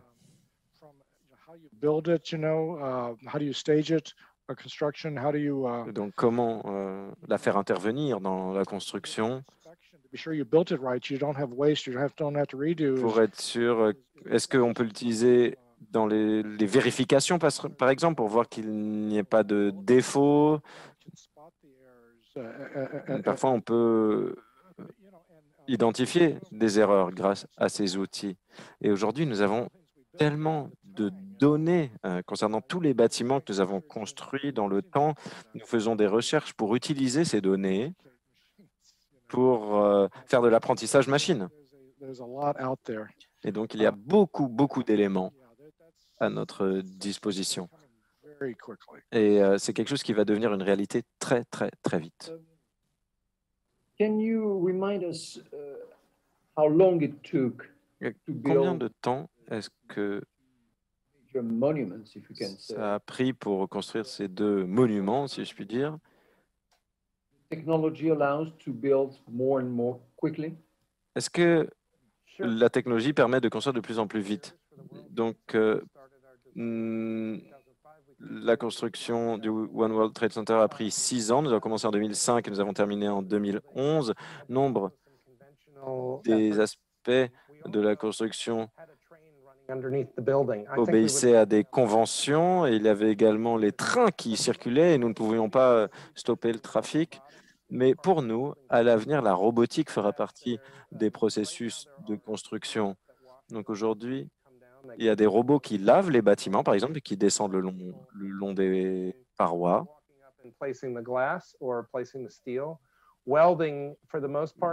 Pour la soudure, aujourd'hui, peut être faite de manière automatisée. Ce sera également le cas de l'installation des vitrages, par exemple. Alors, bien sûr, cela ne fera pas disparaître les compétences, le métier. Ce n'est pas ce que je dis.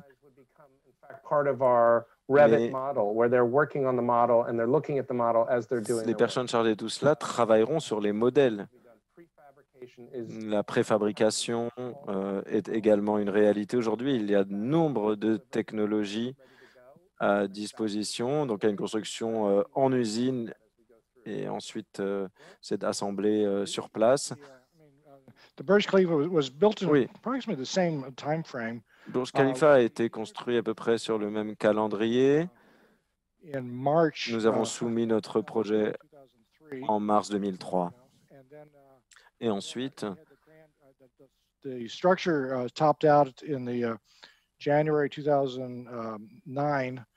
en janvier 2009 que la structure a été terminée et l'inauguration, c'était en janvier 2010. Donc, c'est à peu près sur le même calendrier.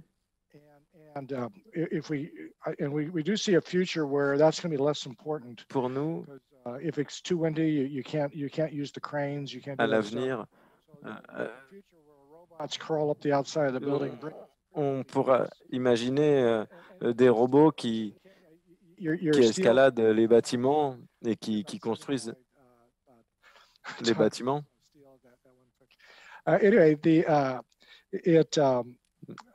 Bill parlait d'un bâtiment qui comptait 75 tonnes d'acier, mais il y a aujourd'hui une grande partie de la construction est réalisée hors site, dans des zones rurales, par exemple. Et sur le site de construction, sur les chantiers, il s'agira plus d'assembler que de bâtir. Vous parlez de la conception dans les deux cas, oui. Donc, il y a une question que j'allais oublier d'un jeune ingénieur en génie civil. Quel conseil donneriez-vous aux étudiants en génie civil qui se lancent dans leur carrière et qui ont un petit peu d'appréhension? Quelle était votre situation lorsque vous avez commencé? C'est bien d'avoir de l'appréhension. C'est une bonne chose.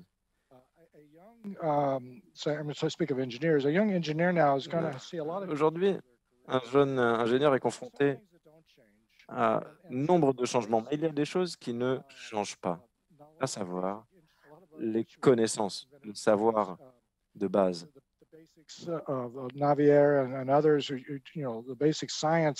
will not la change. science, tout cela ne changera pas. Et mieux on comprend ça, meilleure est votre situation. Il y avait un enseignant à moi qui disait que la théorie est très pratique. Et donc, il s'agira davantage d'interpréter que de faire des calculs détaillés. Where you can get results, but what do they mean and how can you change them? And where's the Donc, on peut obtenir évidemment des résultats, mais qu'est-ce que tout cela veut dire? Quelle est la vision globale derrière tout cela? C'est une période très intéressante qui s'ouvre. keep learning? Il faut Okay. continuer d'apprendre, d'accord? Il est essentiel de continuer à faire des recherches, continuer d'apprendre en permanence. Et cela rendra votre vie beaucoup plus intéressante. I came to SOM. I'm going to give two anecdotes. And I came to SOM. Moi, je suis arrivé à SOM, Everybody is drafting. And there were two guys. donc j'étais dans ma rangée. Screaming all day on Et the puis dans ma rangée, il y avait deux gars qui crient en permanence au téléphone, qui disaient alors, qu'est-ce que vous faites? Où ça en est? and Et qui criaient sur les gens qui étaient sur le terrain. they were building housing for the homeless. Et ils construisaient des maisons pour des sans-abri. Et il fallait construire énormément de maisons en très peu de temps. Voilà pourquoi ils hurlaient au téléphone. Alors bien sûr, parfois je me suis fait hurler dessus aussi, mais ce sont devenus des amis par la suite. Et parfois, des personnes vous inspireront, certaines personnes vous apprendront beaucoup de choses, vous réconforteront quand ce sera nécessaire, et ces personnes seront très importantes pour vous. Ensuite, en 2001, certains disaient qu'il ne fallait plus jamais construire de gratte-ciel parce qu'il serait détruit par des avions comme nous l'avons vu. Hate to use that word, not literally, a number of tall buildings that have Mais come since le nombre de tours a littéralement explosé, si vous me passez l'expression. C'est une véritable transformation que nous connaissons aujourd'hui et je vous envie beaucoup d'être au début de votre carrière et de pouvoir faire partie de cette transformation, de cette évolution. Donc, il y a une question que j'avais commencé à vous poser. Est-ce que vous pensez que les gratte-ciels seront de plus en plus hauts, continueront de grandir? Et quelle est la hauteur maximum qui peut être atteinte? Est-ce qu'il faut des grandes découvertes technologiques? La limite, c'est l'ambition. Il faut être ambitieux. In about the same time frame, and it would be affordable. But I think Il est possible de bâtir un gratte-ciel plus haut que Burj Khalifa sur le même calendrier. Il faut être ambitieux. Et il faut que ça ait du sens également. Ça ne doit pas être une folie, un caprice. Il faut que ça crée de la valeur. Il faut que ce soit viable. Il faut qu'il y ait une certaine flexibilité, souplesse pour des utilisations futures, mais bien sûr que c'est possible. On peut aller beaucoup, beaucoup plus haut.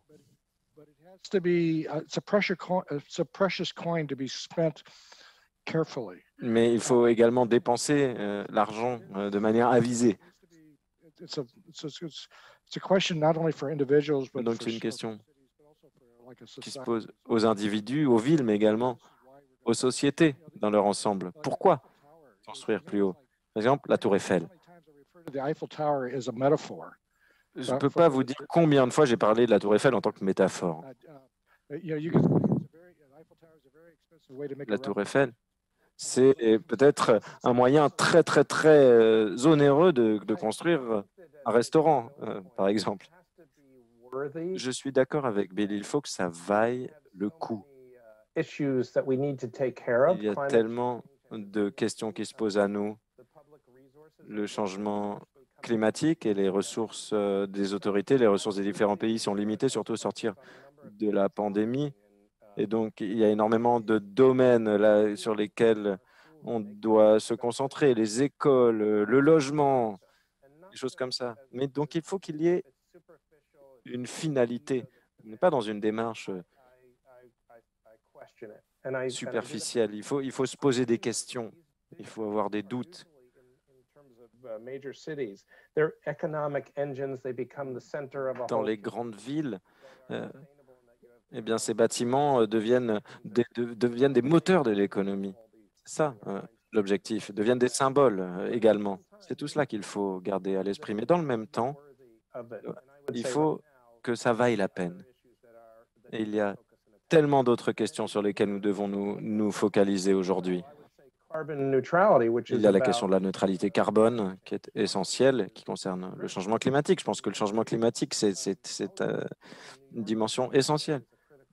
Le logement à New York, c'est une question très critique. Ça ne veut pas dire qu'il ne faut pas bâtir de bâtiments de bureaux,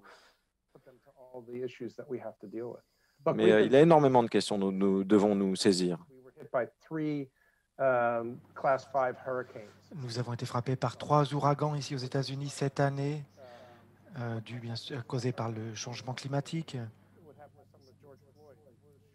Ce qui s'est passé aussi avec George Floyd, ça nous a vraiment choqués cet été.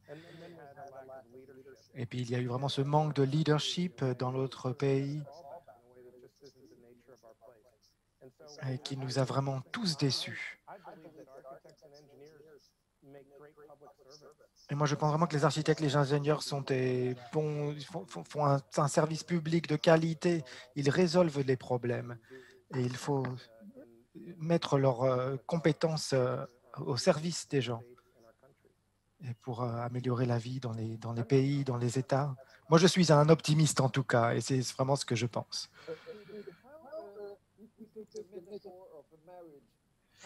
Si l'on prend la métaphore du mariage, comment est-ce qu'un ingénieur et un architecte travaillent ensemble? On travaille main dans la main, on regarde sur la feuille de l'un et de l'autre. En fait, c'est une collaboration basée sur le respect. On s'écoute l'un l'autre. Et cela aide quand on parle avec des gens qui sont très créatifs. Il ne faut jamais sous-estimer la créativité, l'imagination de vos collègues. Vous avez parfois un problème qu'ils peuvent résoudre. Donc, il faut aussi communiquer dès le début, avant même qu'il y ait un concept. Parce qu'une fois qu'il y a un croquis, un dessin, ça peut, les gens parlent moins peut-être. Donc, il faut un grand morceau de papier blanc, vierge, et où tout le monde, pas seulement les architectes ou les ingénieurs, mais peut-être les planificateurs urbains, les experts de la durabilité, les décorateurs d'intérieur, etc. Tout cela est là au début et exprime ses idées librement, un grand brainstorming. Et il faut aussi bien sûr se remettre en question les uns et les autres, questionner ce que les autres disent, mais il faut le faire toujours avec respect.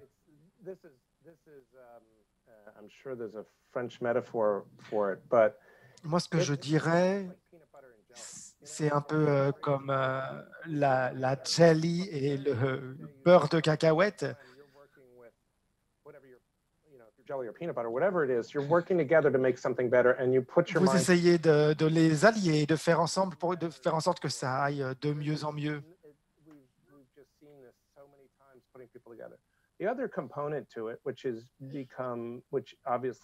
y a aussi un autre composant, c'est la communauté que vous servez et les considérer comme un partenaire.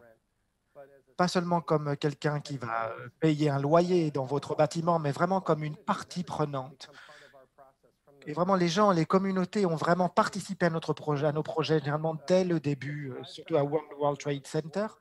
Et c'était vraiment l'un des éléments les plus gratifiants de mon travail, je trouvais, à ça de très nombreux différents niveaux.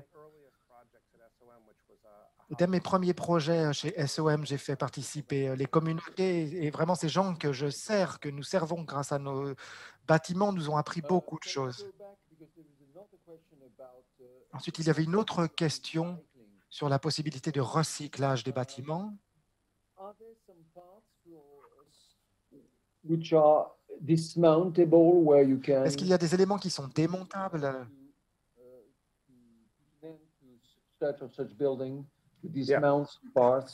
or to change part when it's Ou est-ce qu'il y a des éléments que vous devez changer quand ils sont trop usés ou qu'ils ne peuvent plus être réparés? Au niveau le plus basique, il y a des spécifications. Il y a un cahier des charges, en fait, qui vous dit en quoi les matériaux doivent être faits, chaque composant, et chaque composant doit avoir un contenu recyclable ou doit être recyclable.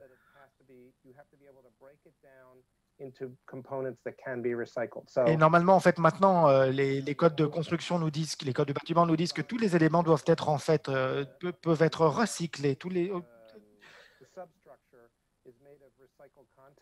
Et d'ailleurs, la substructure du bâtiment est en contenu recyclable et donc peut être recyclé. Le plâtre aussi sur les murs peut aussi être recyclé. Le béton peut être recyclé. Et il y avait eu un peu un problème avec le vitre qui a un revêtement, les vitres qui ont un revêtement particulier qui ne peuvent pas être recyclés selon les processus traditionnels. C'est l'un des problèmes que nous avons eu. Mais sinon, tous les câbles aussi peuvent être retirés et recyclés. Là, je ferai le lien avec la construction modulaire qui est utilisée depuis déjà longtemps dans l'architecture et qui est un peu liée aussi à cette question de fabrication hors site. Et donc, à l'avenir, nous aimerions vraiment pouvoir démonter entièrement des panneaux entiers qu'on puisse ensuite réexpédier, de pouvoir en fait tout ramener même par camion. Et malheureusement, les camions limitent la taille des éléments que l'on peut transporter pour l'instant, mais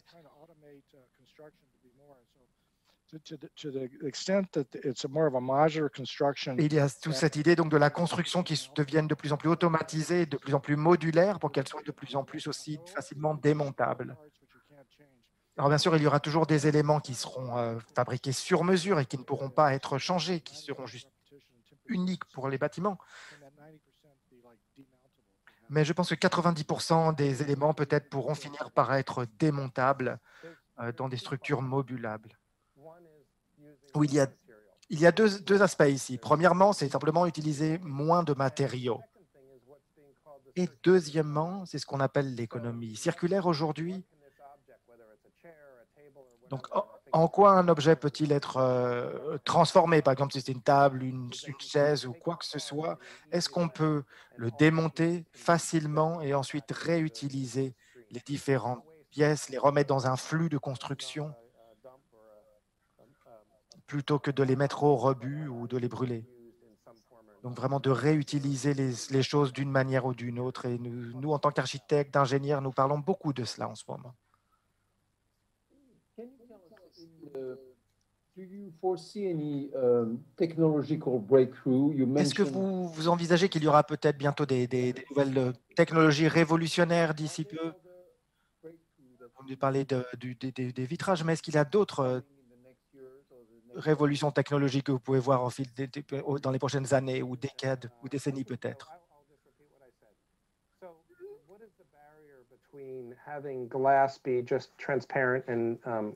Par exemple, quelle est la limite entre avoir un verre simplement qui est transparent, qui capture la chaleur, et un verre qui génère de l'énergie? La question, c'est l'optique. Si le verre peut agir comme un conducteur et donc récupérer l'énergie du soleil qui le traverse, et ensuite cette énergie être convertie, et donc convertir l'énergie solaire en énergie électrique, ce que l'on sait déjà faire, mais là, ce qu'on pourrait faire dans un niveau de la vitre elle-même, ce serait super. Et en 2001, on parlait déjà d'intégrer des panneaux photovoltaïques aux vitres du bâtiment. Mais en fait, on s'est rendu compte qu'il y a de toute façon beaucoup de parties du bâtiment qui n'auront pas suffisamment de lumière du soleil pour que ce système puisse fonctionner, qu'il soit économiquement viable. materials, including focusing lenses, that you can get up to 40% efficient. We're seeing Mais it. aujourd'hui, on se rend compte que les vitres a changé. Ils peuvent atteindre jusqu'à 40% d'énergie, d'efficience énergétique. Il y a aussi la question des batteries qui a évolué. Pour l'instant, il n'y a pas suffisamment de stockage et donc il faudrait une batterie énorme pour stocker l'énergie dans ces bâtiments. Ensuite, il y a la question des matériaux qui changent de phase. Donc, en fonction de l'air, si c'est de l'air chaud, de l'air froid, de l'air ambiant, eh bien, la phase des matériaux change en fonction de cela.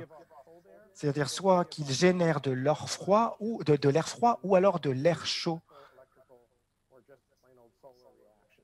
Et donc simplement une réaction électrique ou simplement ou solaire ou chimique. Enfin bon, je pourrais vous parler de toutes ces choses-là infiniment, d'énergie distribuée, etc. Mais je vais laisser la parole à Bill.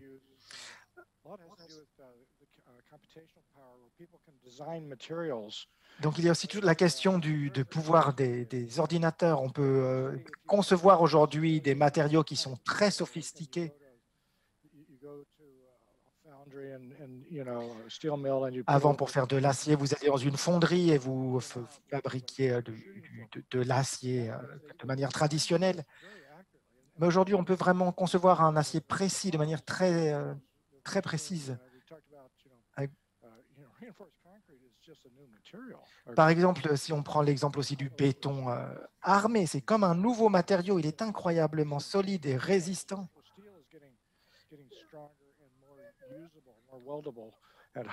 Et l'acier de construction aussi devient de plus en plus solide et de plus en plus utilisable de plus en plus de situations. Et je crois qu'en fait, on va voir ces évolutions dans les matériaux qui vont devenir de plus en plus efficaces ou de plus en plus de matériaux aussi vont apparaître.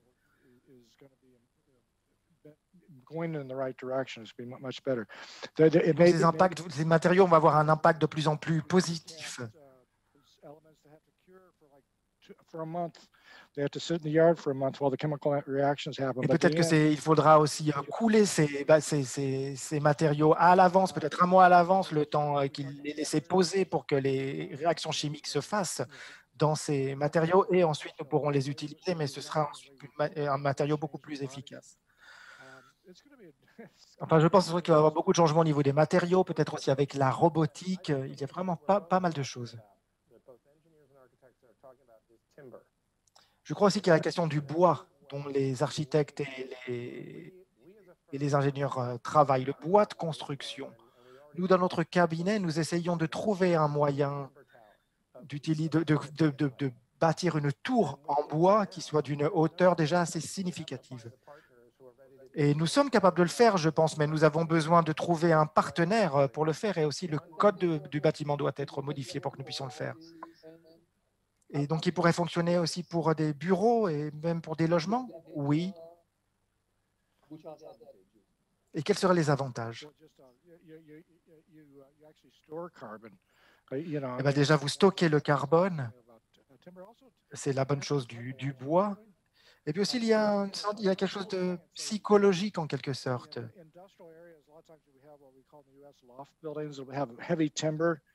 Il y a une zone industrielle aux États-Unis où il y a un bâtiment construit avec beaucoup de grosses poutres en bois et les gens aiment cela parce que ça leur donne ils aiment le contact avec le bois et en plus, ça a des avantages environnementaux.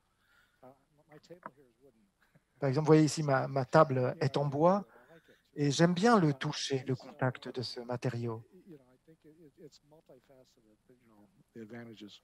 Il y a donc de nombreux avantages à utiliser du bois. C'est aussi flexible et solide à la fois, ce qui est surprenant. Et l'empreinte carbone est un très gros avantage. Et on peut faire pousser des arbres et en refaire pousser, nous en aurons toujours.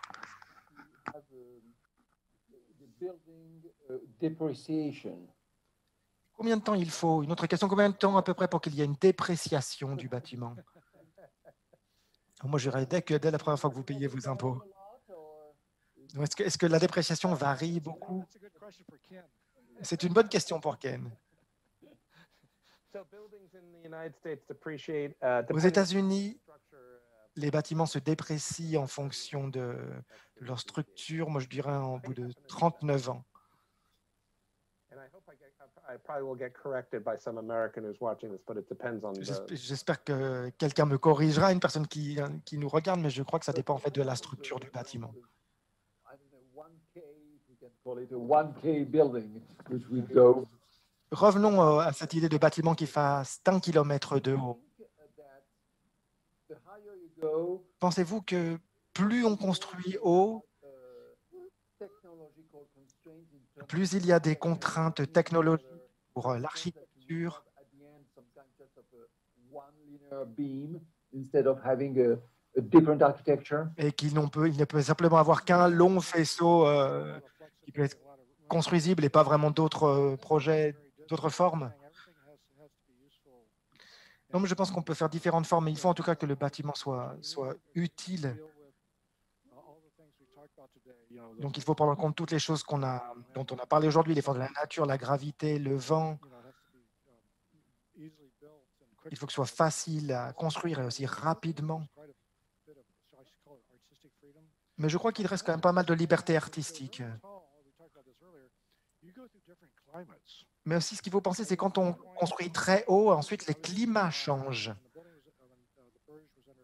Moi, j'étais à Dubaï pendant la construction du Burj Khalifa, et en juillet, il fait vraiment très chaud là-bas. Et donc, à la base du bâtiment, il faisait très chaud, très humide. Ensuite, quand on montait par l'extérieur du bâtiment, puisqu'il y avait un peu ces espèces de palans qui nous permettaient de monter. Et donc, quand on arrivait à peu près au 50e étage, qui était toujours le climat était différent. Et ensuite, au niveau 160, à l'étage 160, c'était carrément plaisant. On était toujours du Burj Khalifa, mais on était à une hauteur différente, à une altitude différente. Et nous avons créé un système d'ailleurs qui est de durabilité à source céleste en quelque sorte. Et en fait, c'est en fait l'inverse du géothermique en quelque sorte. Au géothermique, on met des puits dans le sol pour capturer la chaleur du sol. Ici, nous atteignons le ciel et nous y puisons la fraîcheur. Et c'est un environnement complètement différent. Et par exemple, si vous allez à Vancouver, au Canada, vous allez dans la vallée, il fait beau, c'est le printemps, alors qu'en fait, dans les montagnes juste à côté, vous voyez des gens qui skient parce qu'il vient de neiger. Donc l'altitude, c'est vraiment une chose remarquable qu'il faut prendre en compte. Écoutez, Ken Lewis, Bill Baker, merci beaucoup. Cette réunion touche à sa fin. Merci pour vos deux présentations qui nous ont fait voyager sur deux continents différents. Merci aussi pour vos perspectives sur les gratte-ciel et sur l'avenir. Et ce que j'ai appris aujourd'hui, c'est que la simplicité est un concept très important, non seulement pour l'architecture, pour qu'un enfant puisse vraiment concevoir lui-même un bâtiment, mais aussi technologiquement. Ce qui est en fait difficile technologiquement, c'est de parvenir à un concept simple qui puisse ensuite être construit. Merci en tout cas pour vos explications. Et j'annonce d'ailleurs le prochain événement, j'en profite, le prochain événement de l'Université des sciences, ce sera le 18 février.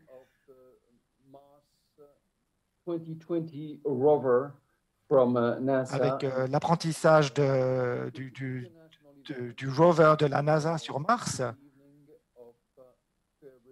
Et donc, nous aurons un événement en soirée le 18 février. Merci encore beaucoup à vous, Ken et Bill. Merci beaucoup. Merci, vous êtes un excellent modérateur. Merci beaucoup. Et Ken et moi-même viendrons vous rendre visite à Paris dès que nous le pouvons. Avec plaisir. Au revoir.